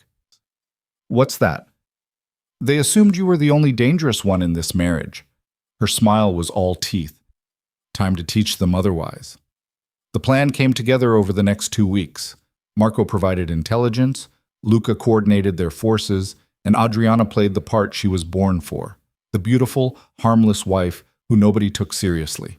She attended charity luncheons and smiled at the women who'd gossiped about her marriage. She went to gallery openings and let Antonio Castellanos' associates buy her champagne while she extracted information with a sweet smile and careful questions. She played dumb, played fragile, played every stereotype of a mob wife, all while memorizing details, tracking movements, building a picture of the Castellanos' operations that would have made a detective proud. "You're terrifyingly good at this," Marco told her after one particularly successful information-gathering session. "If the boss ever decides to retire, you could run this organization." "I'd rather run it with him." She reviewed her notes, cross-referencing them with the intelligence they'd already gathered. "The car dealership is the weak point. If we can get the feds interested in their money laundering operation, it'll tie up their resources and give us room to move." "Anonymous tip?" "Better. I know someone in the FBI." She pulled out her phone, scrolled through contacts. "Went to school with his wife. They owe me a favor. Time to collect." Luca, listening to this exchange from his desk, shook his head in amazement. "Where were you hiding all this time?" "In the wing you never visited, waiting for you to notice I was more than a pretty face and good breeding." She came around the desk, settled onto his lap. His injury had healed enough that he barely flinched anymore. "You created this, you know. By trying to keep me ignorant and safe, you just gave me time to get creative. Remind me never to underestimate you again." "I will, daily if necessary." She kissed him, savored the way he responded immediately, the way his hands found their familiar places on her body. Now, about the Castellanos' Southside warehouse. The strike came on a Wednesday night, 3 weeks after the attack on their home. Luca's forces hit 5 Castellano operations simultaneously: the warehouse, a gambling house, 2 shipping facilities, and Antonio's personal office. It was surgical, precise, overwhelming. By the time the sun rose, the Castellanos had lost millions in product. Their money laundering operation was under federal investigation, and half their leadership was either dead or in custody. Antonio himself survived. Luca wanted him alive, wanted him to understand exactly who had destroyed him. The message was delivered via Marco, who walked into Antonio's hospital room where he was recovering from 3 bullet wounds and laid it out clearly. "Mrs. De Rossi says hello, and she wants you to know that every piece of intelligence we used to dismantle your organization came from her. That sweet, harmless little trophy wife you thought was Luca's weakness, she's the one who destroyed you." When Marco reported back, Adriana was in Luca's study, reviewing the final numbers. The Castellano family was effectively finished as a major player. Their territories were being absorbed, their assets seized, their reputation shattered. "He took it well," Marco said with dark amusement, "by which I mean he screamed for 10 minutes and threatened everyone in the room." "Good." Adriana didn't look up from her laptop. "Let him scream. Screaming is all he's got left." Luca came up behind her, wrapped his arms around her waist, pressed a kiss to her neck. "Remind me never to make you angry." "Too late. I'm still angry about the first 3 months of our marriage." "Fair point." He turned her chair around, pulled her to her feet. "How can I make it up to you?" "Well, there's this charity gala next week. I need a date." She looped her arms around his neck. "Someone who actually wants to be seen with me, who looks at me like I'm more than a strategic acquisition, who loves me enough to let me be dangerous. I know someone who fits that description." He kissed her softly, thoroughly. He's madly in love with his wife. Can't imagine his life without her. Would burn the whole city down if anyone threatened her. Sounds perfect. You think he's available? For you? Always. They stood there in his study, wrapped around each other, the ruins of their enemies scattered around them and their future finally, terrifyingly, theirs to claim. It wasn't the marriage Adriana had walked into 3 months ago. It was better. Built on truth instead of lies, partnership instead of distance, love instead of duty. "We make a good team," she said. "We make a terrifying team." Luca's smile was wicked. "The city should be very afraid." "Let them be afraid. As long as they respect us, fear works just fine." He laughed and kissed her again, and Adriana thought about that scared girl in the marble hallway on her wedding day. The one who'd heard her future husband say he didn't want her. The one who'd walked down the aisle anyway, determined only to survive. She'd survived. But more than that, she'd conquered. She'd taken a marriage that was supposed to be a prison and turned it into a partnership. She'd taken a man who didn't want her and made him love her so completely he couldn't imagine life without her. The Castellanos had been right about one thing: she was Luca's weakness. But they'd failed to understand she was also his greatest strength. Together, they were unstoppable, and Chicago was theirs for the taking. The victory over the Castellanos should have brought peace. Instead, it brought something far more complicated. 6 months had passed since they'd dismantled Antonio's empire. 6 months of Adriana and Luca building something real from the ashes of their forced marriage. They'd moved into the same bedroom, shared meals, talked about everything from business strategy to childhood memories. The distance that had defined their first 3 months together had been replaced by an intimacy that still sometimes took Adriana's breath away. But peace in their world was always temporary. Adriana first felt it one morning in late spring, a wave of nausea so intense she barely made it to the bathroom before losing the previous night's dinner. Luca found her there, pale and shaking, and immediately called for the doctor. "I'm fine," she protested weakly. "Probably just something I ate." But the nausea continued. 3 days of waking up sick, of food tasting wrong, of exhaustion that sleep couldn't touch. The doctor arrived on the 4th day with a knowing smile and a simple test that changed everything. "Congratulations, Mrs. De Rossi. You're pregnant." The words hung in the air like smoke. Adriana stared at the doctor, then at Luca, whose face had gone completely blank. Pregnant. A baby. Their baby. "How far along?" Luca's voice was carefully controlled, giving nothing away. "About 6 weeks, I'd estimate. Still very early. We'll want to monitor closely, given the stress of your lifestyle." The doctor's tone was professional, but pointed. "Mrs. De Rossi will need to reduce physical activity, avoid stress, get plenty of rest." After the doctor left, they sat in silence in the bedroom they now shared. Luca hadn't moved from his position by the window, staring out at the grounds with that same blank expression. Adriana's hand drifted to her still flat stomach, trying to comprehend that there was a life growing inside her. A tiny person, half her and half Luca, completely dependent on them. "Say something," she finally whispered. He turned, and the look on his face made her chest tighten. Not anger, not disappointment, fear. Pure, raw terror. "6 weeks ago, you were in that car when the Marchetti family tried to run us off the road. 4 weeks ago, you were at that meeting when shots were fired. 2 weeks ago, you personally confronted a man with a gun to protect one of our operations." His voice was steady, but she could hear the tremor beneath it. "You could have been hurt. The baby could have been, but we weren't. We're fine, both of us." She stood, crossed to him, took his hands. "Luca, this is good news. We talked about wanting children someday. Someday when it was safe, when I'd built enough power that threats were minimal, when we weren't in the middle of consolidating territories and dealing with 3 families who want me dead." His hands tightened on hers almost painfully. "How am I supposed to keep you safe now? How am I supposed to let you anywhere near my business when you're carrying our child?" And there it was, the real fear. Not that he didn't want the baby, but that having it made them all vulnerable in ways he couldn't control. "You're not going to lock me away like some porcelain doll," Adriana said firmly. "I won't let you. I've fought too hard to be your partner to give that up now. You could lose the baby if something happens, and you could lose me if you start treating me like I'm fragile, if you push me away again." She pulled him closer, made him look at her. "We're in this together, remember? That includes this. Yes, we'll be more careful. Yes, I'll reduce my involvement in direct operations. But I won't disappear. I won't go back to being that invisible wife waiting alone in an empty wing." The conflict played out across his face.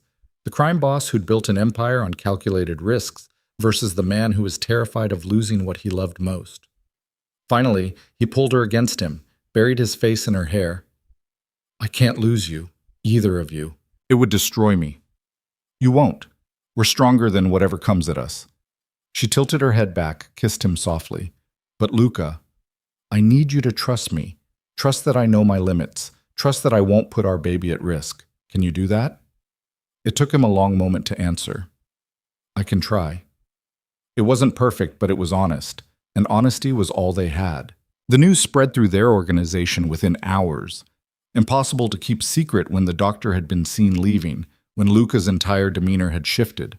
Marco was the first to offer congratulations, his usual stoic expression breaking into something almost paternal. "About time," he said, clasping Luca's shoulder. "The family needs an heir, solidifies your position." But that night, he pulled Adriana aside with a different message. "He's going to be impossible now," Marco warned. "Overprotective doesn't begin to cover it. He'll want you in a bunker surrounded by armed guards until the baby's born. I know, but I can handle him. Can you? Marco's eyes were sharp. Because the next few months are going to be critical. The other families are going to see your pregnancy as weakness. They're going to test us, push boundaries, see if Luca's distracted enough to make mistakes. We need you sharp, Mrs. De Rossi. We need that brilliant strategic mind. But Luca's going to fight you every step of the way. Then I'll fight back. She met his gaze steadily. I didn't become his partner just to quit when things get complicated. Marco studied her for a long moment, then nodded slowly. Just be careful. For all our sakes. The first test came within a week. The Moretti family, her own blood relatives, requested a meeting. Her father had died 3 months earlier, leaving her cousin Vincent in charge of what remained of their operations. The request came through official channels, all proper protocol, but something about it set Adriana's instincts on edge. It's a trap, Luca said flatly when she showed him the message. They know about the pregnancy. They're going to try something. Or they genuinely want to negotiate new terms now that the power structure has shifted. Adriana studied the message again. Vincent's not stupid. He knows attacking us would be suicide. People do stupid things when they want power badly enough. Then let me talk to him. Feel out his intentions. We can meet on neutral ground, somewhere public, with security.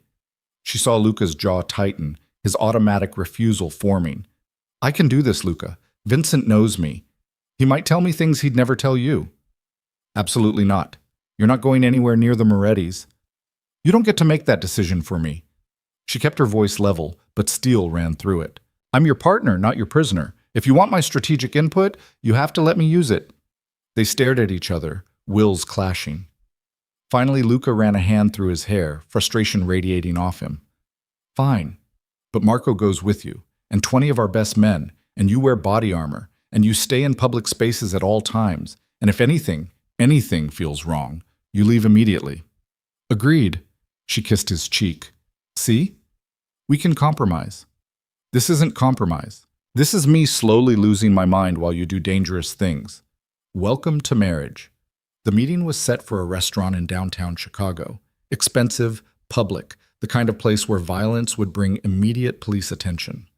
Adriana dressed carefully in a loose silk blouse that hid her still flat stomach and the Kevlar vest beneath it.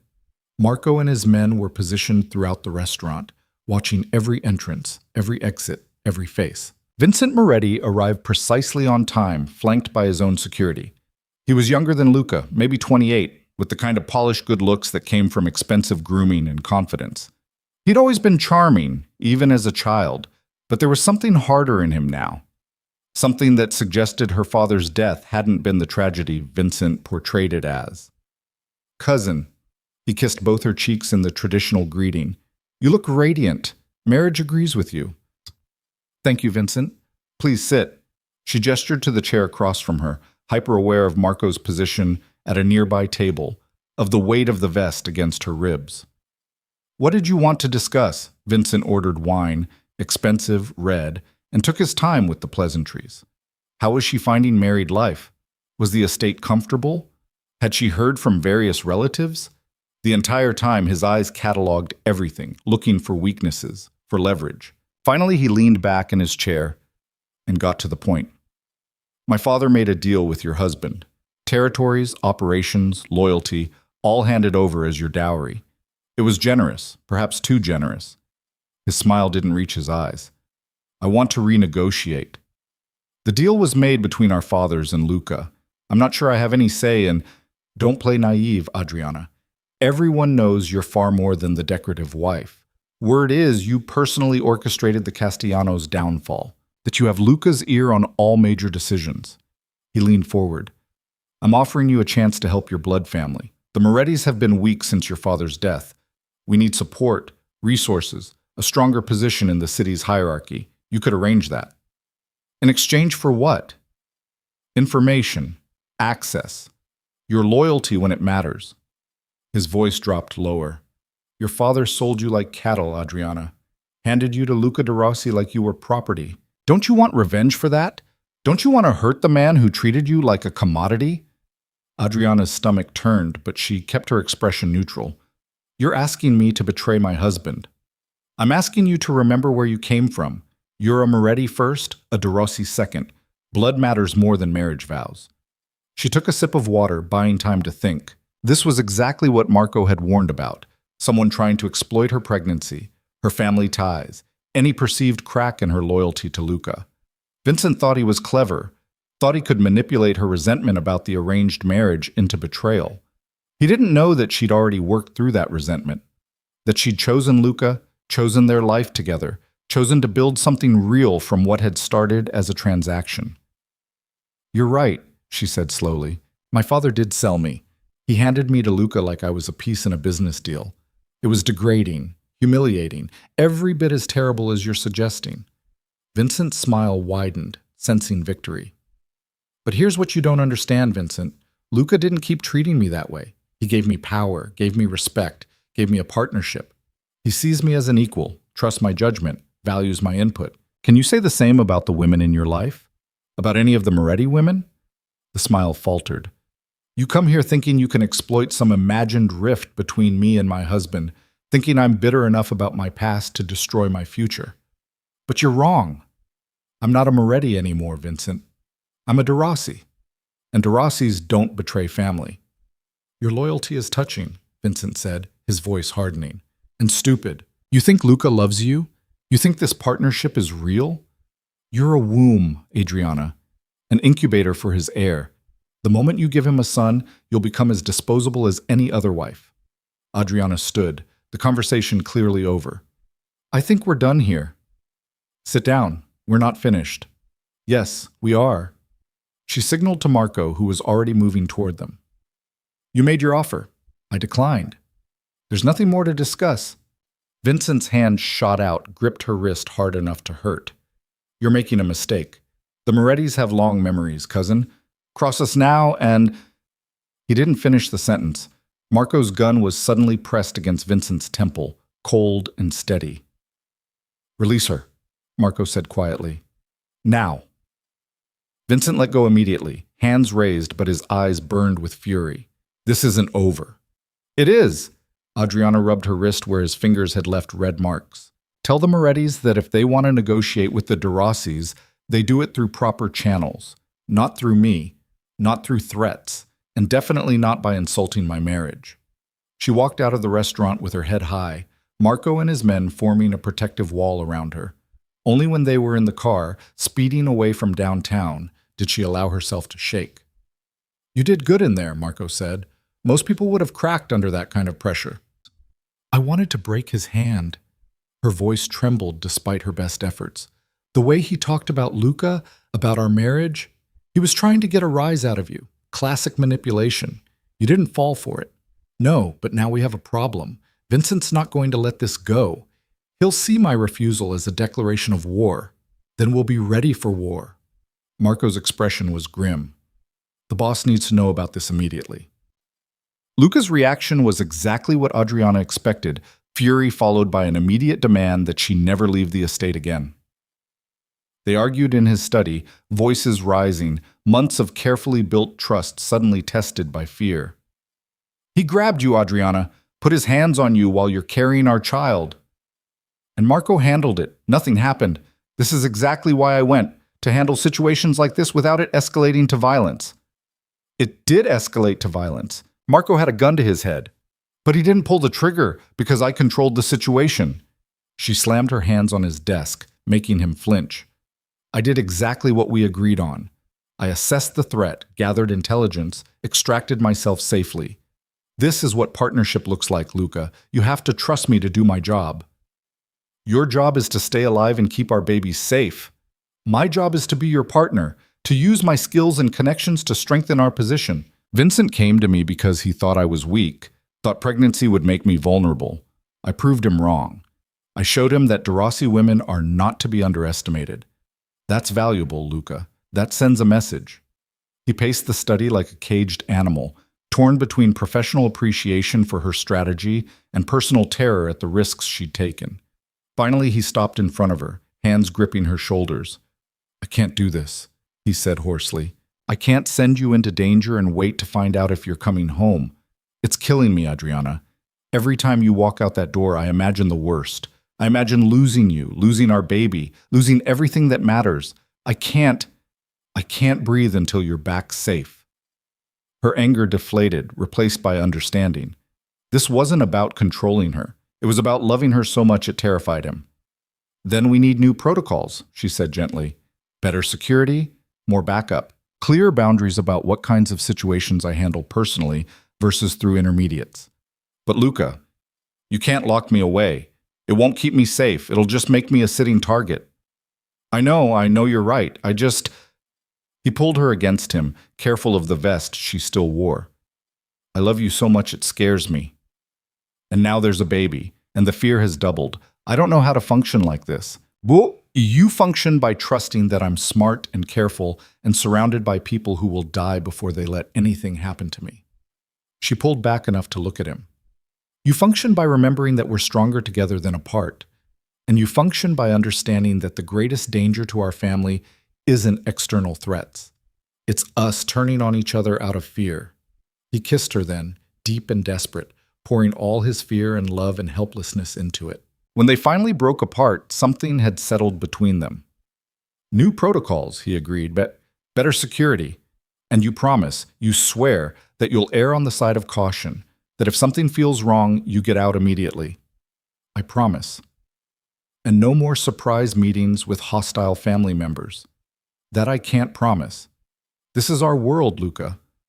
Hostile family members are kind of our specialty." Despite everything, he laughed. "You're going to be the death of me." "Probably. But at least you'll die knowing you were loved." The Moretti situation escalated over the next 2 months, exactly as Adriana had predicted. Vincent made his move carefully, trying to peel away some of the territories her father had given Luca, attempting to forge alliances with families who resented the De Rossi expansion. It was subtle, strategic, and exactly the kind of slow-building threat that required careful management. Adriana worked with Marco to counter each move, using her knowledge of the Moretti family's weak points to anticipate Vincent's strategies. Meanwhile, her pregnancy became increasingly visible, her body changing in ways that felt both miraculous and terrifying. Luca became even more protective, if that was possible, but he kept his word about not locking her away. Then, 6 months into the pregnancy, everything changed. Adriana was in her office. She'd taken over a room on the main floor for her work coordinating their various operations, when Marco burst in without knocking, his face ashen. "We have a problem, a big one." She looked up from her laptop. "How big?" "Vincent has Luca." The world tilted. "What?" "They grabbed him an hour ago, ambushed his car on the way back from a meeting, killed 3 of our men, took the boss alive." Marco's jaw was tight with barely controlled fury. "They're demanding ransom, money, territories, complete surrender of everything your father gave us, and they want you to deliver it personally." Adriana's hand went to her swollen stomach, the baby kicking as if sensing her distress. "This is about me. Vincent's trying to prove I made the wrong choice." "Probably. But right now we need to focus on getting the boss back alive." "Have they made contact? Sent proof of life?" Marco handed her his phone. A video was queued up. Luca bound to a chair, blood on his face, but alive. Conscious. Angry. "You have 24 hours. Vincent's voice came from off-screen. "Adriana delivers the terms personally, or we start sending pieces of her husband back to the estate. Your choice, cousin." The video cut off. Adriana watched it again, studying every detail. Luca's injuries looked superficial, bloody, but not life-threatening. The room was generic, could be anywhere. But there was something in Luca's eyes, the way he kept glancing to his left, that suggested he was trying to communicate something. "They're going to kill him regardless," Marco said quietly, "even if we meet their demands. They can't let him go after this. It would make them look weak." "I know." Adriana's mind was racing, sifting through options, calculating odds. "Which means we're not meeting their demands. We're getting him out." "With all due respect, Mrs. De Rossi, you're 6 months pregnant. You can't be part of a rescue operation." "I'm not going to be. But I am going to give Vincent exactly what he wants. Me, delivered personally." She met Marco's eyes. "I'm going to walk in there and buy you time to get Luca out." "Absolutely not. The boss isn't here to make decisions. I am." Her voice hardened into something that reminded Marco uncomfortably of Luca at his most dangerous. Vincent wants me? Fine. I'll give him a chance to gloat, to feel like he's won. And while he's distracted enjoying his victory, you and your men will breach whatever location they're holding Luca in and extract him. And if something goes wrong, if they hurt you, if they hurt the baby, then you make Vincent Moretti regret the day he was born. She pulled up a map on her computer. Now, let's figure out where they're holding him. That room in the video had specific acoustics, certain background noises. We can narrow it down. They worked through the night, Adriana refusing to rest despite Marco's protests and her own exhaustion. By dawn, they'd identified 3 likely locations, all Moretti properties, all heavily guarded. The plan was risky, dependent on timing and luck, but it was the best chance they had. I should go with the assault team, Adriana said as they finalized the strategy. No, Marco was absolute. You go nowhere near the actual rescue. You make contact with Vincent, keep him occupied, and stay the hell away from gunfire. Those are my terms. Since when do you get to set terms with me? Since the boss made me promise that if anything ever happened to him, I'd protect you with my life. I intend to keep that promise. Marco's expression softened fractionally. Besides, that baby needs at least one parent to survive this mess. Adriana's hand went to her stomach again, feeling the solid weight of the life growing inside her. Marco was right. She couldn't risk both herself and Luca. One of them needed to survive for their child. All right, but if this goes wrong, if Vincent tries anything, then I'll burn the entire Moretti family to the ground and scatter the ashes. The meeting was set for noon at an abandoned warehouse in the industrial district. Classic mob drama, Adriana thought with dark humor as she approached in an armored SUV surrounded by security. Vincent wanted theater, wanted to make a show of defeating the great Luca de Rossi by breaking his wife. He was going to be disappointed. She walked into the warehouse alone, as Vincent had demanded, though she knew Marco's snipers had every exit covered and assault teams were positioned blocks away, waiting for her signal. The space was cavernous, echoing, filled with shadows and the smell of rust. Vincent stood in the center, flanked by a dozen armed men, looking every inch the conquering hero. His smile when he saw her was triumphant. Adriana, you came. You have my husband. Of course I came. She kept her voice steady, her hands visible, non-threatening. Where is he? Safe. For now. Vincent circled her slowly, predatory. You've gotten fat, cousin. Pregnancy doesn't suit you. Jealousy doesn't suit you, Vincent. But here we are. His expression darkened. Did you bring the terms? I brought a counteroffer. She pulled a thumb drive from her pocket. Everything you asked for. Territory transfers, financial accounts, operational access, all digitally signed and ready to execute in exchange for Luca's safe return. That wasn't the deal. The deal was unconditional surrender. The deal was getting what you want. This gets you everything and more. Take it, Vincent.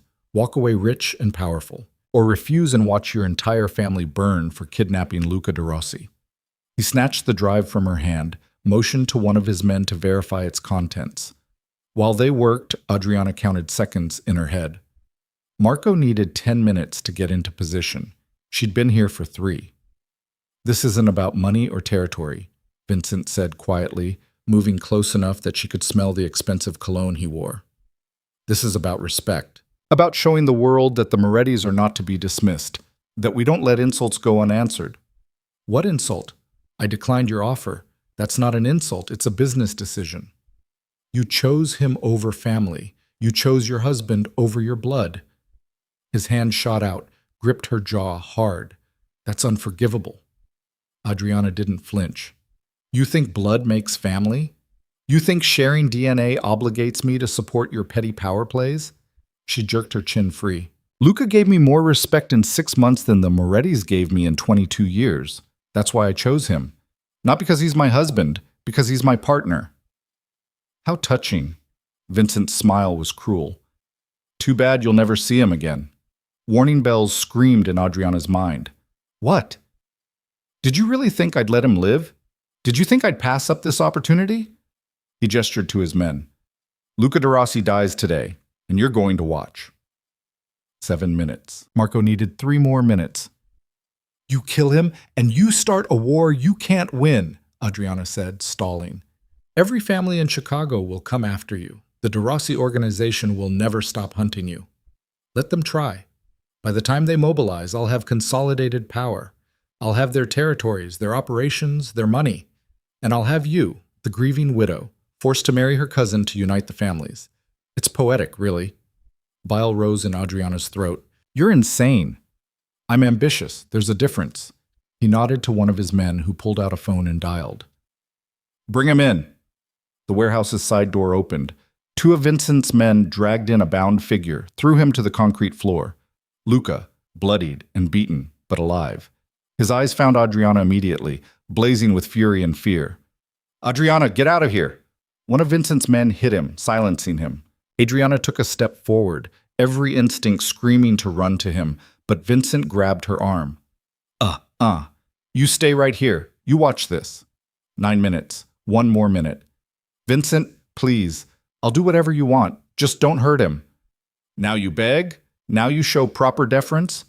He laughed. Too late, cousin. This is happening. He pulled out a gun, aimed it at Luca's head. Adriana's world narrowed to that moment. The man she loved on his knees, the father of her child about to die, her future shattering before her eyes. She didn't think, didn't plan. She just moved. Her hand went to the small of her back, to the compact pistol Marco had insisted she carry despite her protests. She pulled it in one smooth motion, years of training at her father's insistence finally paying off. The shot echoed through the warehouse like thunder. Vincent's gun clattered to the floor, his hand bleeding where Adriana's bullet had torn through it. For a second, everyone froze in shock. Then chaos erupted. Adriana dove for cover as Vincent's men opened fire. Luca, still bound, threw himself behind a concrete pillar. The warehouse exploded with sound, gunshots, shouting, breaking glass as Marco's snipers took out targets through the high windows. The assault team breached through 3 entrances simultaneously, Marco leading the charge with deadly precision. Vincent's men were outgunned, outmaneuvered, caught completely off guard by the coordinated attack. It was over in 90 seconds. Adriana huddled behind a metal crate, her hands over her stomach, praying the baby was okay, praying Luca was alive. When the shooting stopped, when the ringing in her ears faded enough to hear, she lifted her head carefully. Bodies everywhere. Vincent's men, mostly, cut down by Marco's team. A few of their own security personnel injured but alive, and there, being cut free from his bonds by Marco himself, was Luca. He was on his feet immediately, scanning the warehouse with wild eyes until he found her. Then he was running, limping, but moving fast, pulling her into his arms with bruising force. Are you hurt? Is the baby? We're okay. We're both okay. She was crying, shaking, but whole. Are you? I'm fine. I'm fine now. He kissed her frantically, her face, her hair, her lips, as if reassuring himself she was real. You shot him. You actually shot Vincent. He was going to kill you. I wasn't going to let that happen. You could have been hurt. You could have lost the baby. You could have... His voice broke. You should have stayed away. Should have let Marco handle this. And let Vincent kill you? Not a chance. She pulled back enough to look at him. His face was a mess of bruises and cuts, but his eyes were clear. Alive. We're partners, remember? That means I have your back. Always. Marco approached, Vincent's bleeding form being dragged behind him. The Moretti heir was conscious, but clearly in shock, staring at Adriana like he couldn't believe what had happened. What do you want me to do with him? Marco asked. Luca looked at Adriana, deferring to her. It was her family. Her call. She studied Vincent coldly, this man who'd thought she was weak, who'd tried to use her pregnancy against her, who'd been seconds away from murdering her husband. Make it clean, she said quietly. No torture. Just end it. The Moretti family is finished. Absorb their territories, take care of their people. But Vincent doesn't get to walk away from this. Vincent's eyes widened. Adriana, please, we're family. No, we were family. You gave that up when you threatened my husband and child. She turned away, unable to watch, but knowing it had to be done. Goodbye, Vincent. The single gunshot was almost anticlimactic after everything else. Adriana didn't flinch, didn't cry, didn't feel anything but cold certainty that she'd made the right call.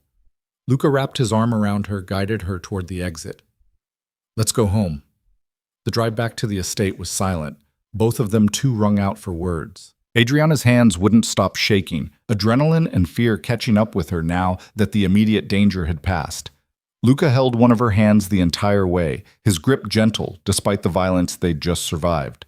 When they finally made it inside, when the doors were locked and security was tripled and the doctor had been called to check on both of them, they collapsed together on their bed. "I could have lost you today," Luca whispered into the darkness. "Both of you." "But you didn't.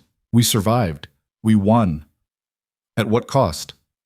He turned to face her, his eyes haunted. "You had to kill your own cousin. You had to make that choice because I got captured like an amateur, because I failed to protect you." "Stop!" She cupped his battered face in her hands. "You didn't fail. Vincent was smart, used tactics we didn't anticipate. But we adapted. We survived. And yes, I had to make a horrible choice, but I'd make it again in a heartbeat to save you. I don't want you to have to make choices like that. I don't want you in situations where killing family members is the only option." "Then you married the wrong woman." Her voice was gentle but firm.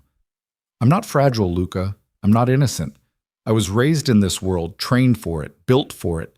Today wasn't the first time I've had to do something terrible, and it won't be the last. But I did it to protect us, to protect our family, and I won't apologize for that." He kissed her then, tasting salt and blood and survival. "I love you. Even when I'm terrified for you, even when I want to lock you in a tower, I love you. I love you too, tower and all." They lay together in the darkness, broken and victorious, holding on to each other like lifelines.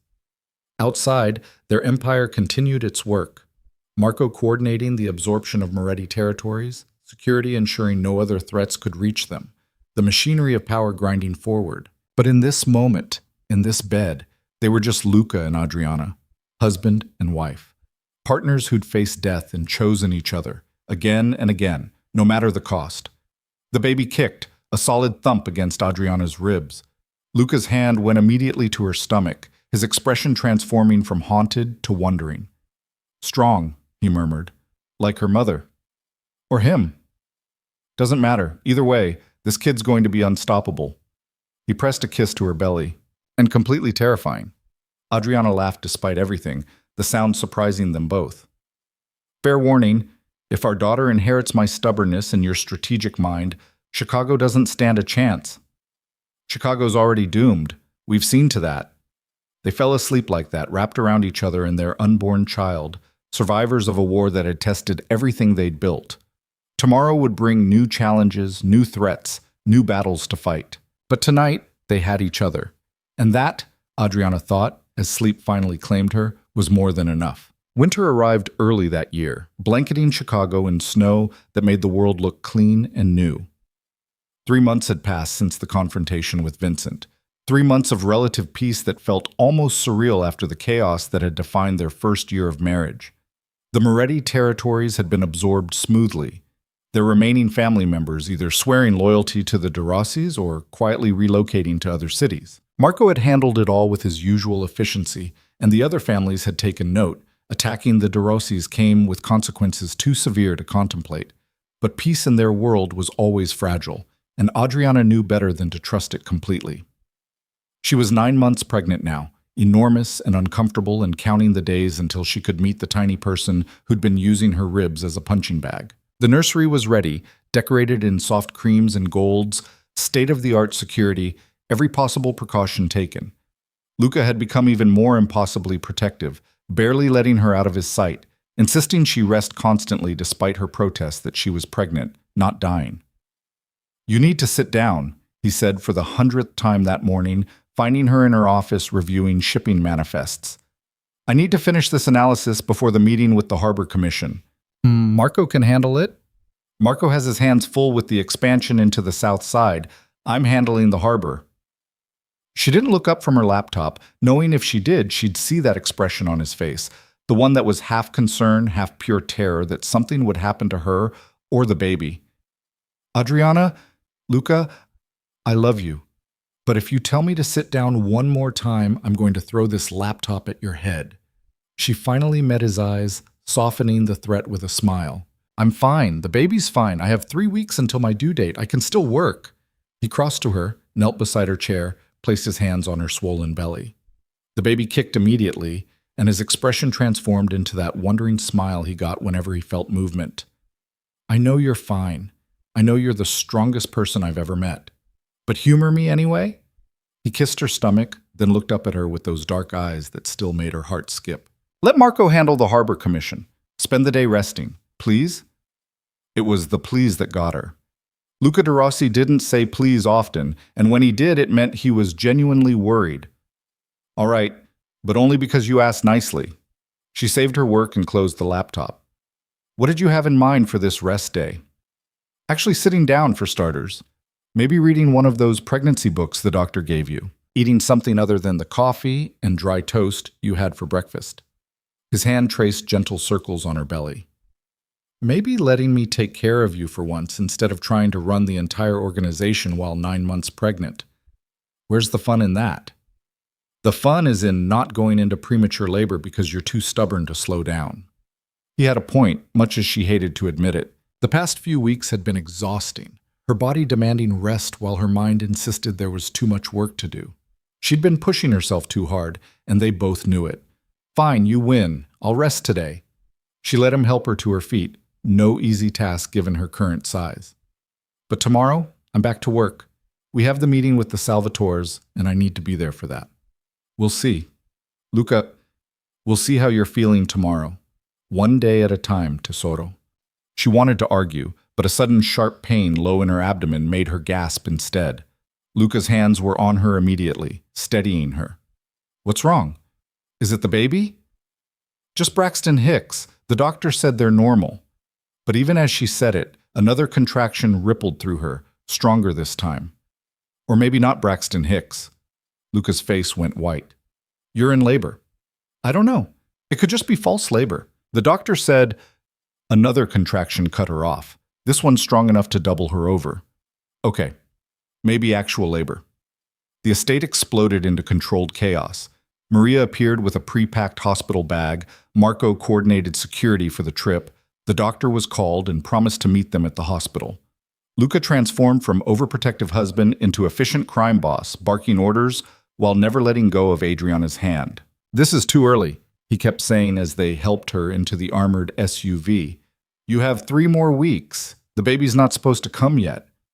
Babies don't follow schedules. Another contraction seized her, and she gripped his hand hard enough to make him wince. Apparently ours is impatient. Wonder where they get that from. Despite everything, despite the pain and the fear and the uncertainty, Luca laughed. Definitely from you. The drive to Northwestern Memorial felt like it took hours, though it was probably only 20 minutes. Contractions came in waves, each one stronger than the last, each one reminding Adriana that there was no going back from this. In a matter of hours, she'd be a mother. They'd be parents. Their child would be born into this dangerous, complicated world they'd built together. The hospital had been notified in advance, one of the benefits of being married to Chicago's most powerful crime boss. They had an entire private floor reserved, security posted at every entrance, doctors and nurses handpicked for their discretion and skill. Adriana was whisked into a delivery room while Luca paced outside, arguing with the staff about being allowed in. Sir, we need to prep her first. That's my wife. That's my child. I'm not waiting out here like some stranger. Mr. De Rossi, please. He can come in. Adriana's voice cut through the argument, weaker than she'd like, but firm enough. I want him here. So Luca was there for all of it, the monitors and the examinations and the increasingly painful contractions. He held her hand, wiped her forehead, whispered encouragement even when she cursed him for getting her pregnant in the first place. Hours blurred together, time marked only by the steadily increasing intensity of her labor. You're doing beautifully, the doctor said during one examination. Almost there, just a little longer. That's what you said 2 hours ago, Adriana ground out through clenched teeth. I know, but this time I mean it. You're fully dilated. Next contraction, I want you to push. Fear and anticipation warred in her chest. This was it. After 9 months of waiting, of wondering, of building their life around this tiny unknown person, they were about to meet their child. Luca's hand found hers, squeezed gently. You can do this. You're the strongest person I know. If you ever want to have sex again, you're getting a vasectomy." He laughed despite the tension. Deal. The next contraction hit, and Adriana pushed with everything she had. The pain was enormous, all-consuming, but underneath it was a fierce determination. She'd survive Vincent's attack, survive the violence and chaos of their world, survive transforming from unwanted bride to powerful partner. She could survive this too. Minutes or hours later, she'd lost all sense of time. A new sound filled the room, a cry, high and indignant, furiously alive. "It's a girl," the doctor announced, lifting a tiny, perfect, screaming infant. "Congratulations." Adriana's vision blurred with tears as they placed her daughter on her chest. She was so small, so impossibly fragile, with a shock of dark hair and Luca's eyes, and the most beautiful, angry expression Adriana had ever seen. "Hi, baby girl," she whispered, her voice breaking. "We've been waiting for you." Luca was crying too, this dangerous man who ruled Chicago's underworld, reduced to tears by the sight of his newborn daughter. He touched her tiny hand with one finger, and she gripped it immediately, her whole fist wrapping around his finger. "She's perfect," he said hoarsely. "You're both perfect." The doctor and nurses bustled around them, but Adriana barely noticed.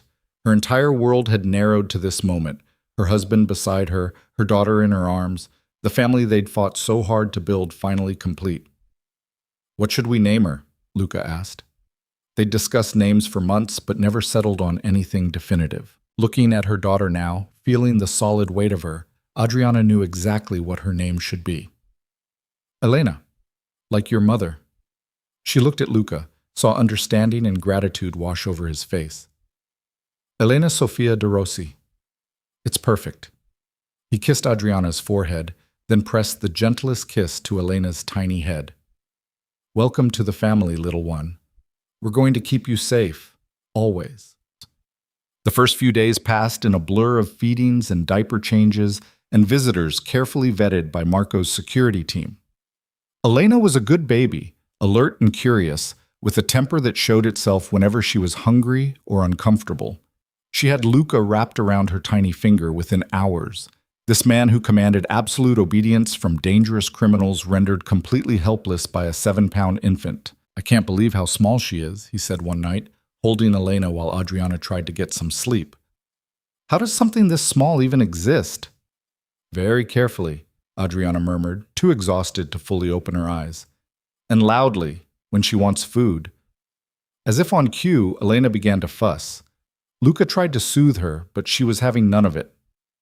With a sigh, Adriana sat up and reached for her daughter. "She's hungry, again. Apparently she inherited your appetite." "My appetite is perfectly normal. You eat like you're feeding a small army. I'm a growing boy." Despite her exhaustion, Adriana laughed. This was their life now, sleepless nights and baby spit-up and ridiculous conversations at 3 in the morning. It was messy and chaotic, and nothing like the cold, distant marriage she'd walked into 15 months ago. It was perfect. The real test came 2 weeks later when they brought Elena home to the estate. Marco had tripled security, installed new cameras, vetted every single staff member again. The nursery had been swept for bugs and threats. Nothing was being left to chance. But danger, when it came, arrived from an unexpected direction. Adriana was alone in the nursery, rocking a fussy Elena, when her phone buzzed with an alert from the security system. Someone had breached the perimeter. Multiple someones, judging by the number of alarms going off. Her blood turned to ice. She hit the panic button hidden in the nursery wall and grabbed Elena, holding her close as she moved toward the safe room. But before she could reach the hidden door, it opened from the inside. Marco emerged, his face grim but relieved. "Thank heaven, we need to get you both to safety. The Salvatores are making a move." "The Salvatores?" Adriana's mind raced. They'd been scheduled to meet with that family next week to discuss territory agreements. Why would they attack now? "I thought we had a truce." "Apparently not. They've hit 3 of our operations simultaneously, and now they're coming for the estate. We need to move. Now." Adriana followed him into the safe room, Elena crying in her arms, her heart pounding. This was exactly what she'd feared, bringing a child into their violent world, giving their enemies a target that couldn't defend itself. The safe room door sealed behind them. Marco was already on his phone, coordinating the defense, calling in reinforcements. Through the thick walls, Adriana could hear muffled sounds, gunfire, shouting, breaking glass. "Where's Luca?" she demanded, leading the defense. "He's fine, Mrs. De Rossi. The boss can handle himself." But Adriana wasn't so sure. The Salvatores were one of Chicago's oldest families, powerful and ruthless. If they'd planned this attack carefully, if they'd found weaknesses in the estate's defenses, Luca could be in real danger. She pulled out her phone, tried to call him. No answer. Tried again. Nothing. Elena's cries intensified, feeding off Adriana's fear. She forced herself to breathe, to calm down, to be the mother her daughter needed even while her husband was fighting for their lives upstairs. "Marco, I need you to be honest with me. How bad is this?" He met her eyes, and she saw the truth there before he spoke. Bad. They came prepared. Military-grade weapons, trained fighters. This isn't a skirmish. This is war. Then we need to end it. Adriana's voice hardened. The strategic mind that had helped destroy the Castellanos and the Morettis kicking into gear despite her fear. The Salvatores are attacking because they think the baby makes us weak. They think we're vulnerable. We need to prove them wrong. With all due respect, you just gave birth 2 weeks ago. You're not in any condition. I'm in perfect condition to protect my family. She secured Elena in the carrier she'd brought with her, the baby's cries finally starting to quiet. What are our options? Marco studied her for a long moment, then seemed to come to a decision. He pulled up a map on his tablet, showing the estate layout and the Salvatore's positions. They're focusing their attack on the east wing, probably trying to draw our forces away from this area. Standard divide and conquer tactics. But it means their rear flank is exposed. If we could hit them from behind while they're engaged with our main security force, we could trap them, pin them between two defensive positions. Adriana studied the map, her mind calculating angles and timing. Do we have forces that can mobilize to that position? Some, but it would take coordination, perfect timing. If we mess this up, we could lose people. If we do nothing, we lose anyway. The Salvatores won't stop with this attack. They'll keep coming until we're destroyed. She looked at Elena, sleeping now despite the chaos around them, so small and innocent and completely dependent on them for protection. Make the call, Marco. Coordinate the counterattack. I'll stay here with Elena where it's safe, but you get our people in position and you end this. Permanently. The boss is going to kill me for taking orders from you. The boss married me knowing exactly what he was getting. Now go. Marco left the safe room, already barking orders into his phone. Adriana was alone with her daughter, surrounded by concrete and steel, listening to the sounds of battle rage above them. Every instinct screamed at her to run, to grab Elena and disappear, to prioritize their safety above everything else. But running would only postpone the inevitable. Their enemies would always find them. The only way to truly protect Elena was to ensure those enemies didn't survive long enough to pose a threat. So Adriana waited, her phone clutched in one hand, monitoring the security feeds that showed the battle unfolding. She watched Marco's forces execute her strategy, watched them close the trap on the Salvatore attackers, watched the tide of battle turn in their favor. And she waited for Luca to answer his phone. It took 45 minutes for the attack to be fully repelled. 45 minutes of Adriana's heart in her throat, Elena sleeping peacefully against her chest, completely unaware of the violence being committed to keep her safe. When the all-clear finally came, when Marco returned to the safe room with blood on his shirt, but a grim smile on his face, Adriana nearly collapsed with relief. It's over. The Salvatores are finished. Most of their attack force is dead, the rest scattered. We took their leadership alive. They're in the basement waiting for the boss to deal with them. And Luca, is he? I'm here. Luca's voice came from behind Marco, and then he was there, battered and bloodied but alive. His eyes went immediately to Adriana and Elena, scanning them for injuries. You're both okay? We're fine. Safe. She stood on shaky legs, closed the distance between them. You're hurt. Flesh wounds, nothing serious. But there was something in his eyes, something dark and dangerous. They came into our home, Adriana. They attacked while our daughter was here, while you were vulnerable. But we survived. We won. Because you helped Marco coordinate the counterattack.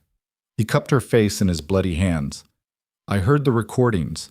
You strategized this victory from a safe room with a newborn baby. You're incredible, and I'm furious with you for not just hiding like I wanted you to. I did hide. I just hid productively. She leaned into his touch, relief and adrenaline making her dizzy. What are we going to do with the Salvatores? His expression hardened into something she recognized, the crime boss who ruled through fear and absolute authority. I'm going to send a message, one that every family in Chicago will understand. Attacking the de Rossis comes with consequences that make death look merciful. Luca, no. His voice was steel. No mercy. Not for this. They knew you'd just given birth. They knew Elena was here. They attacked anyway. They wanted to kill our daughter, Adriana. They forfeit any claim to mercy when they did that. She wanted to argue, wanted to pull him back from the edge she could see him approaching. But he was right. The Salvatores had crossed a line that couldn't be uncrossed. Their daughter's safety required absolute, undeniable proof that threatening her would result in annihilation. Make it quick, she said quietly. We don't torture. We're not monsters. We're exactly monsters enough to protect our family, but his expression softened fractionally. Quick, I promise. He kissed her forehead, pressed a gentle kiss to Elena's head, then turned and left the safe room with Marco. Adriana didn't follow. She didn't need to see what happened next. She knew Luca would handle it with the brutal efficiency that had made him Chicago's most feared crime boss. Instead, she took her daughter and went to the nursery, now under triple guard, every window reinforced, every entrance monitored. She changed Elena's diaper, fed her, rocked her while singing a lullaby her own mother had sung to her as a child. This was their world now. Beauty and violence, love and brutality, moments of perfect peace interrupted by battles for survival. Elena would grow up knowing both sides of that coin, raised by parents who would kill without hesitation to keep her safe, but who also loved her with a fierceness that bordered on madness. When Luca finally returned hours later, he was clean, changed, the blood washed away, but the weight of what he'd done still visible in his eyes. He found them in the nursery, Adriana in the rocking chair with Elena asleep in her arms. It's done, he said quietly. The Salvatores won't trouble us again. No one will. What did you do? What needed to be done? He sat on the floor at her feet, his head resting against her knee. I made it clear that anyone who threatens our family won't just die. Everyone they love will die. Everything they've built will be destroyed. Their name will be erased from Chicago's history. That's harsh, even for you. They tried to kill our daughter, Adriana. Harsh doesn't begin to cover what they deserved. He looked up at her, and she saw the toll the day had taken in the lines around his eyes. I won't apologize for protecting my family. Not ever. I'm not asking you to. She stroked his hair gently, careful not to wake Elena. I'm just making sure you're okay, that doing what you had to do didn't cost you too much. The only thing that would cost me too much is losing you or Elena. Everything else is just business. He reached up, touched Elena's tiny hand. She slept through all of it? Babies are resilient. She has no idea her father just waged war to keep her safe. Someday she'll know. Someday we'll have to tell her what kind of world she was born into, what kind of people we are. His voice cracked slightly. I don't want her to be afraid of me. She won't be. She'll understand that everything you do, every hard choice you make, comes from love. Adriana leaned down, kissed the top of his head. Just like I understand now. They sat like that for a long time, the three of them in the quiet nursery. A family forged in fire and blood and love, strong enough to survive anything. The weeks that followed brought a peace that felt almost eerie after the chaos. Word spread through Chicago's underworld about what had happened to the Salvatores, about Luca's absolute ruthlessness in protecting his family. Families that had been considering moves against the de Rossis reconsidered. Allies reaffirmed their loyalty. The message had been received loud and clear. Elena grew, thrived, utterly oblivious to the fear her very existence inspired in her parents' enemies. She was a happy baby, quick to smile, fascinated by everything around her. Luca was completely devoted, spending every free moment with her, his entire fearsome reputation crumbling whenever she grabbed his finger or looked at him with those dark eyes so like his own. You're going to spoil her, Adriana said one afternoon, finding him building an elaborate mobile above the crib. Impossible. She's perfect. Perfect babies can't be spoiled. She's 3 months old. She doesn't need a mobile that plays Mozart and projects constellations on the ceiling. She's a De Rossi. She deserves the best. He finished securing the mobile, tested it, smiled with satisfaction when it began its slow rotation. Besides, studies show that early exposure to classical music promotes brain development. Studies also show that babies mostly just need food, sleep, and love. She has all three. The Mozart is a bonus. He pulled Adriana close, wrapped his arms around her waist. Have I told you today that I love you? Not in the last hour. I was starting to get concerned. My apologies. I love you, Adriana De Rossi. I love you more than I thought it was possible to love anyone. You've given me everything. Partnership, purpose, this beautiful daughter, a life I didn't know I could have. He kissed her softly. Thank you. You're welcome. Though technically, making Elena was a joint effort. Fair point. His hands drifted lower. Speaking of joint efforts, the doctor said 6 weeks before we could resume certain activities. It's been 7 weeks. I know. I've been counting. His smile was wicked. Tonight, after Elena goes to sleep? Presumptuous. What makes you think I'm interested? The way you're looking at me right now. He had a point. Adriana had missed this. Not just the physical intimacy, but the playfulness, the connection, the reminder that they were more than just parents or crime bosses. They were still Luca and Adriana, still the couple who'd fallen in love despite everything stacked against them. Tonight, she agreed, but you're on diaper duty for the midnight feeding. Deal.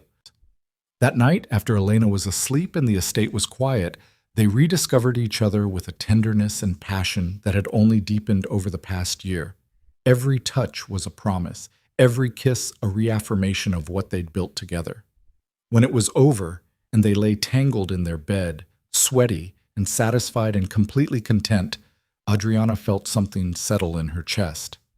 This was happiness. Real, messy, complicated happiness built on a foundation of trust and partnership and love that had been tested by fire and emerged stronger. I have something I want to discuss with you, Luca said, breaking the comfortable silence. That sounds ominous. It's not, I promise. He propped himself up on one elbow, looked down at her. I've been thinking about the business, about our operations, about what we're building here. And I want to start transitioning some of our enterprises to legitimate businesses. Not all of them. We still need the income streams, the power base. But I want Elena to inherit something more than just criminal operations. I want her to have choices we never had. Adriana studied his face, saw the sincerity there. What kind of legitimate businesses? Real estate, initially. We already own half the properties in 3 neighborhoods. Why not develop them properly? Invest in the communities instead of just extracting profit. Then maybe venture capital, technology startups, clean energy. His hand found hers, threaded their fingers together. I'm not talking about going completely legit. That's impossible for people like us. But I want to build something Elena can be proud of, something that doesn't require her to constantly watch her back. It was the most hopeful thing she'd ever heard him say. This man who'd built an empire on blood and fear was now talking about legacy, about giving their daughter a better future. I think it's a beautiful idea, she said softly. And I think we can make it work. We have the resources, the connections, the business sense. Why not use it for something that doesn't require quite so much violence? Exactly. He kissed her, deep and slow.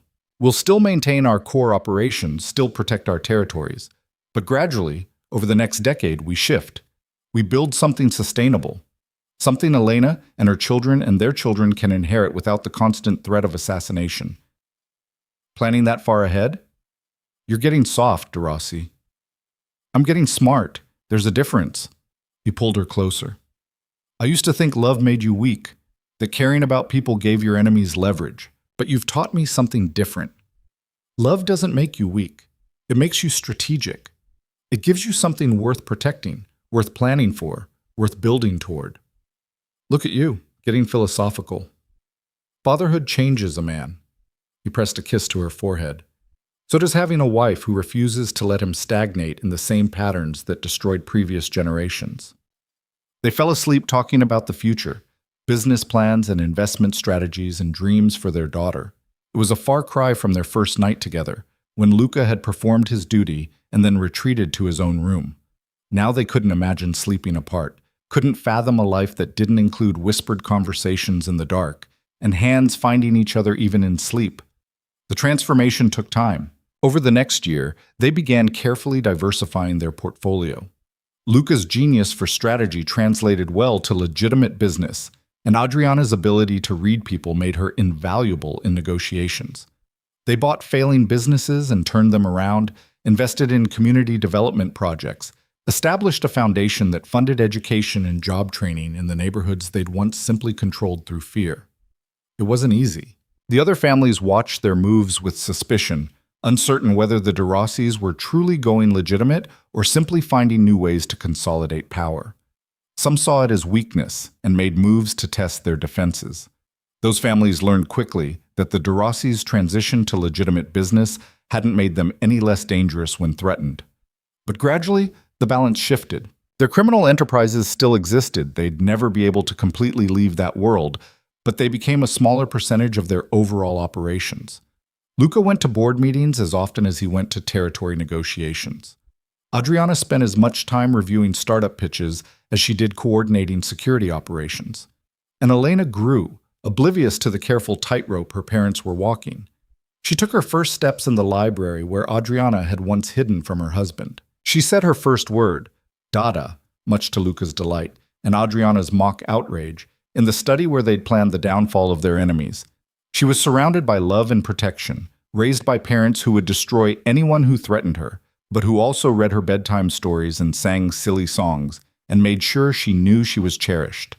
On Elena's second birthday, they threw a party at the estate. It was a strange mix of guests, crime family associates rubbing elbows with venture capitalists, Marco teaching business partners how to properly hold a weapon, legitimate investors trading stories with men who'd committed unspeakable acts of violence.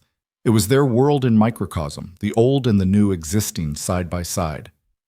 Adriana watched it all from the terrace, Elena asleep against her shoulder after an exhausting day of presents and cake and entirely too much attention. "Quite the party," Luca said, joining her.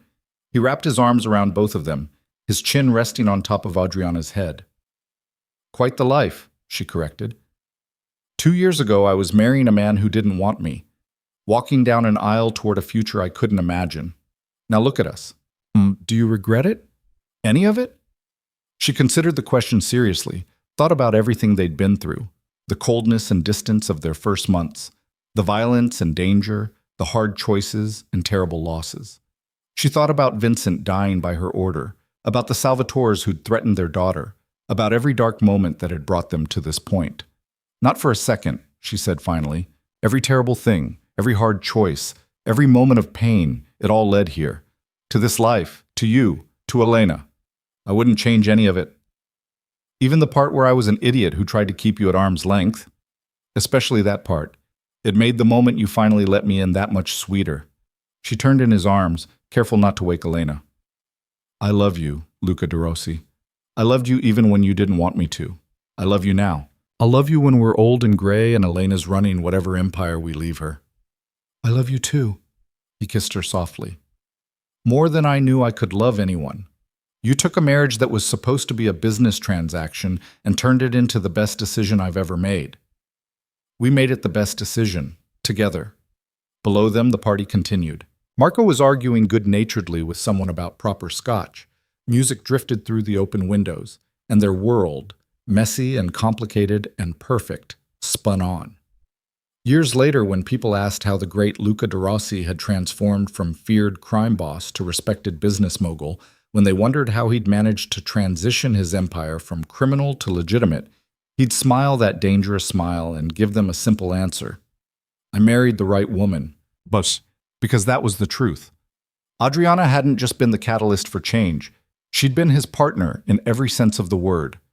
Together, they'd built something neither could have achieved alone. They'd taken a marriage that began with rejection and indifference and forged it into an unbreakable partnership. They'd transformed an empire built on fear into something their daughter could be proud of. On a crisp autumn evening, 15 years after that wedding where Luca had said he didn't want her, They stood in the same library where they'd first begun to truly connect. Elena was 17 now, brilliant and fierce, and every bit as formidable as her parents. She was at university, studying business and political science, preparing to inherit an empire that spanned both legitimate and less than legitimate enterprises. Adriana had found old photographs, was sorting through memories spread across the mahogany desk. Wedding photos, pictures of Elena as a baby, snapshots of moments that had defined their life together. "Look at this one," she said, holding up a photo from their wedding day. "You look so stern, so distant, like you're attending a board meeting, not marrying me." Luca studied the photo, and something sad crossed his face. "I was terrified, trying so hard not to care, not to want you, failing miserably and hating myself for it. If you could go back, would you do anything differently?" He pulled her into his arms, the gesture as natural now as breathing. "I'd walk up to Marco the moment I saw you in that hallway and tell him I was wrong, that I wanted you more than I'd ever wanted anything, that I was already falling for you and the wedding hadn't even started. Liar. You were too proud back then. True, but I'd like to think I would have come to my senses faster." He picked up another photo, Elena's first birthday, all three of them covered in cake and laughing. "This is who we were meant to be. A family, partners. I just had to stop being terrified long enough to let it happen." "Well, you got there eventually." She kissed him, soft and sweet and full of 15 years of love. "And now here we are. Still together, still dangerous, still completely devoted to each other, and our terrifying daughter. She gets the terrifying from you. She gets everything good from me. The dangerous parts are all you." They laughed, the sound filling the library that had witnessed so much of their journey. From strangers to enemies to reluctant spouses to partners to lovers to parents, they traveled every possible iteration of relationship and emerged stronger each time. The phone rang.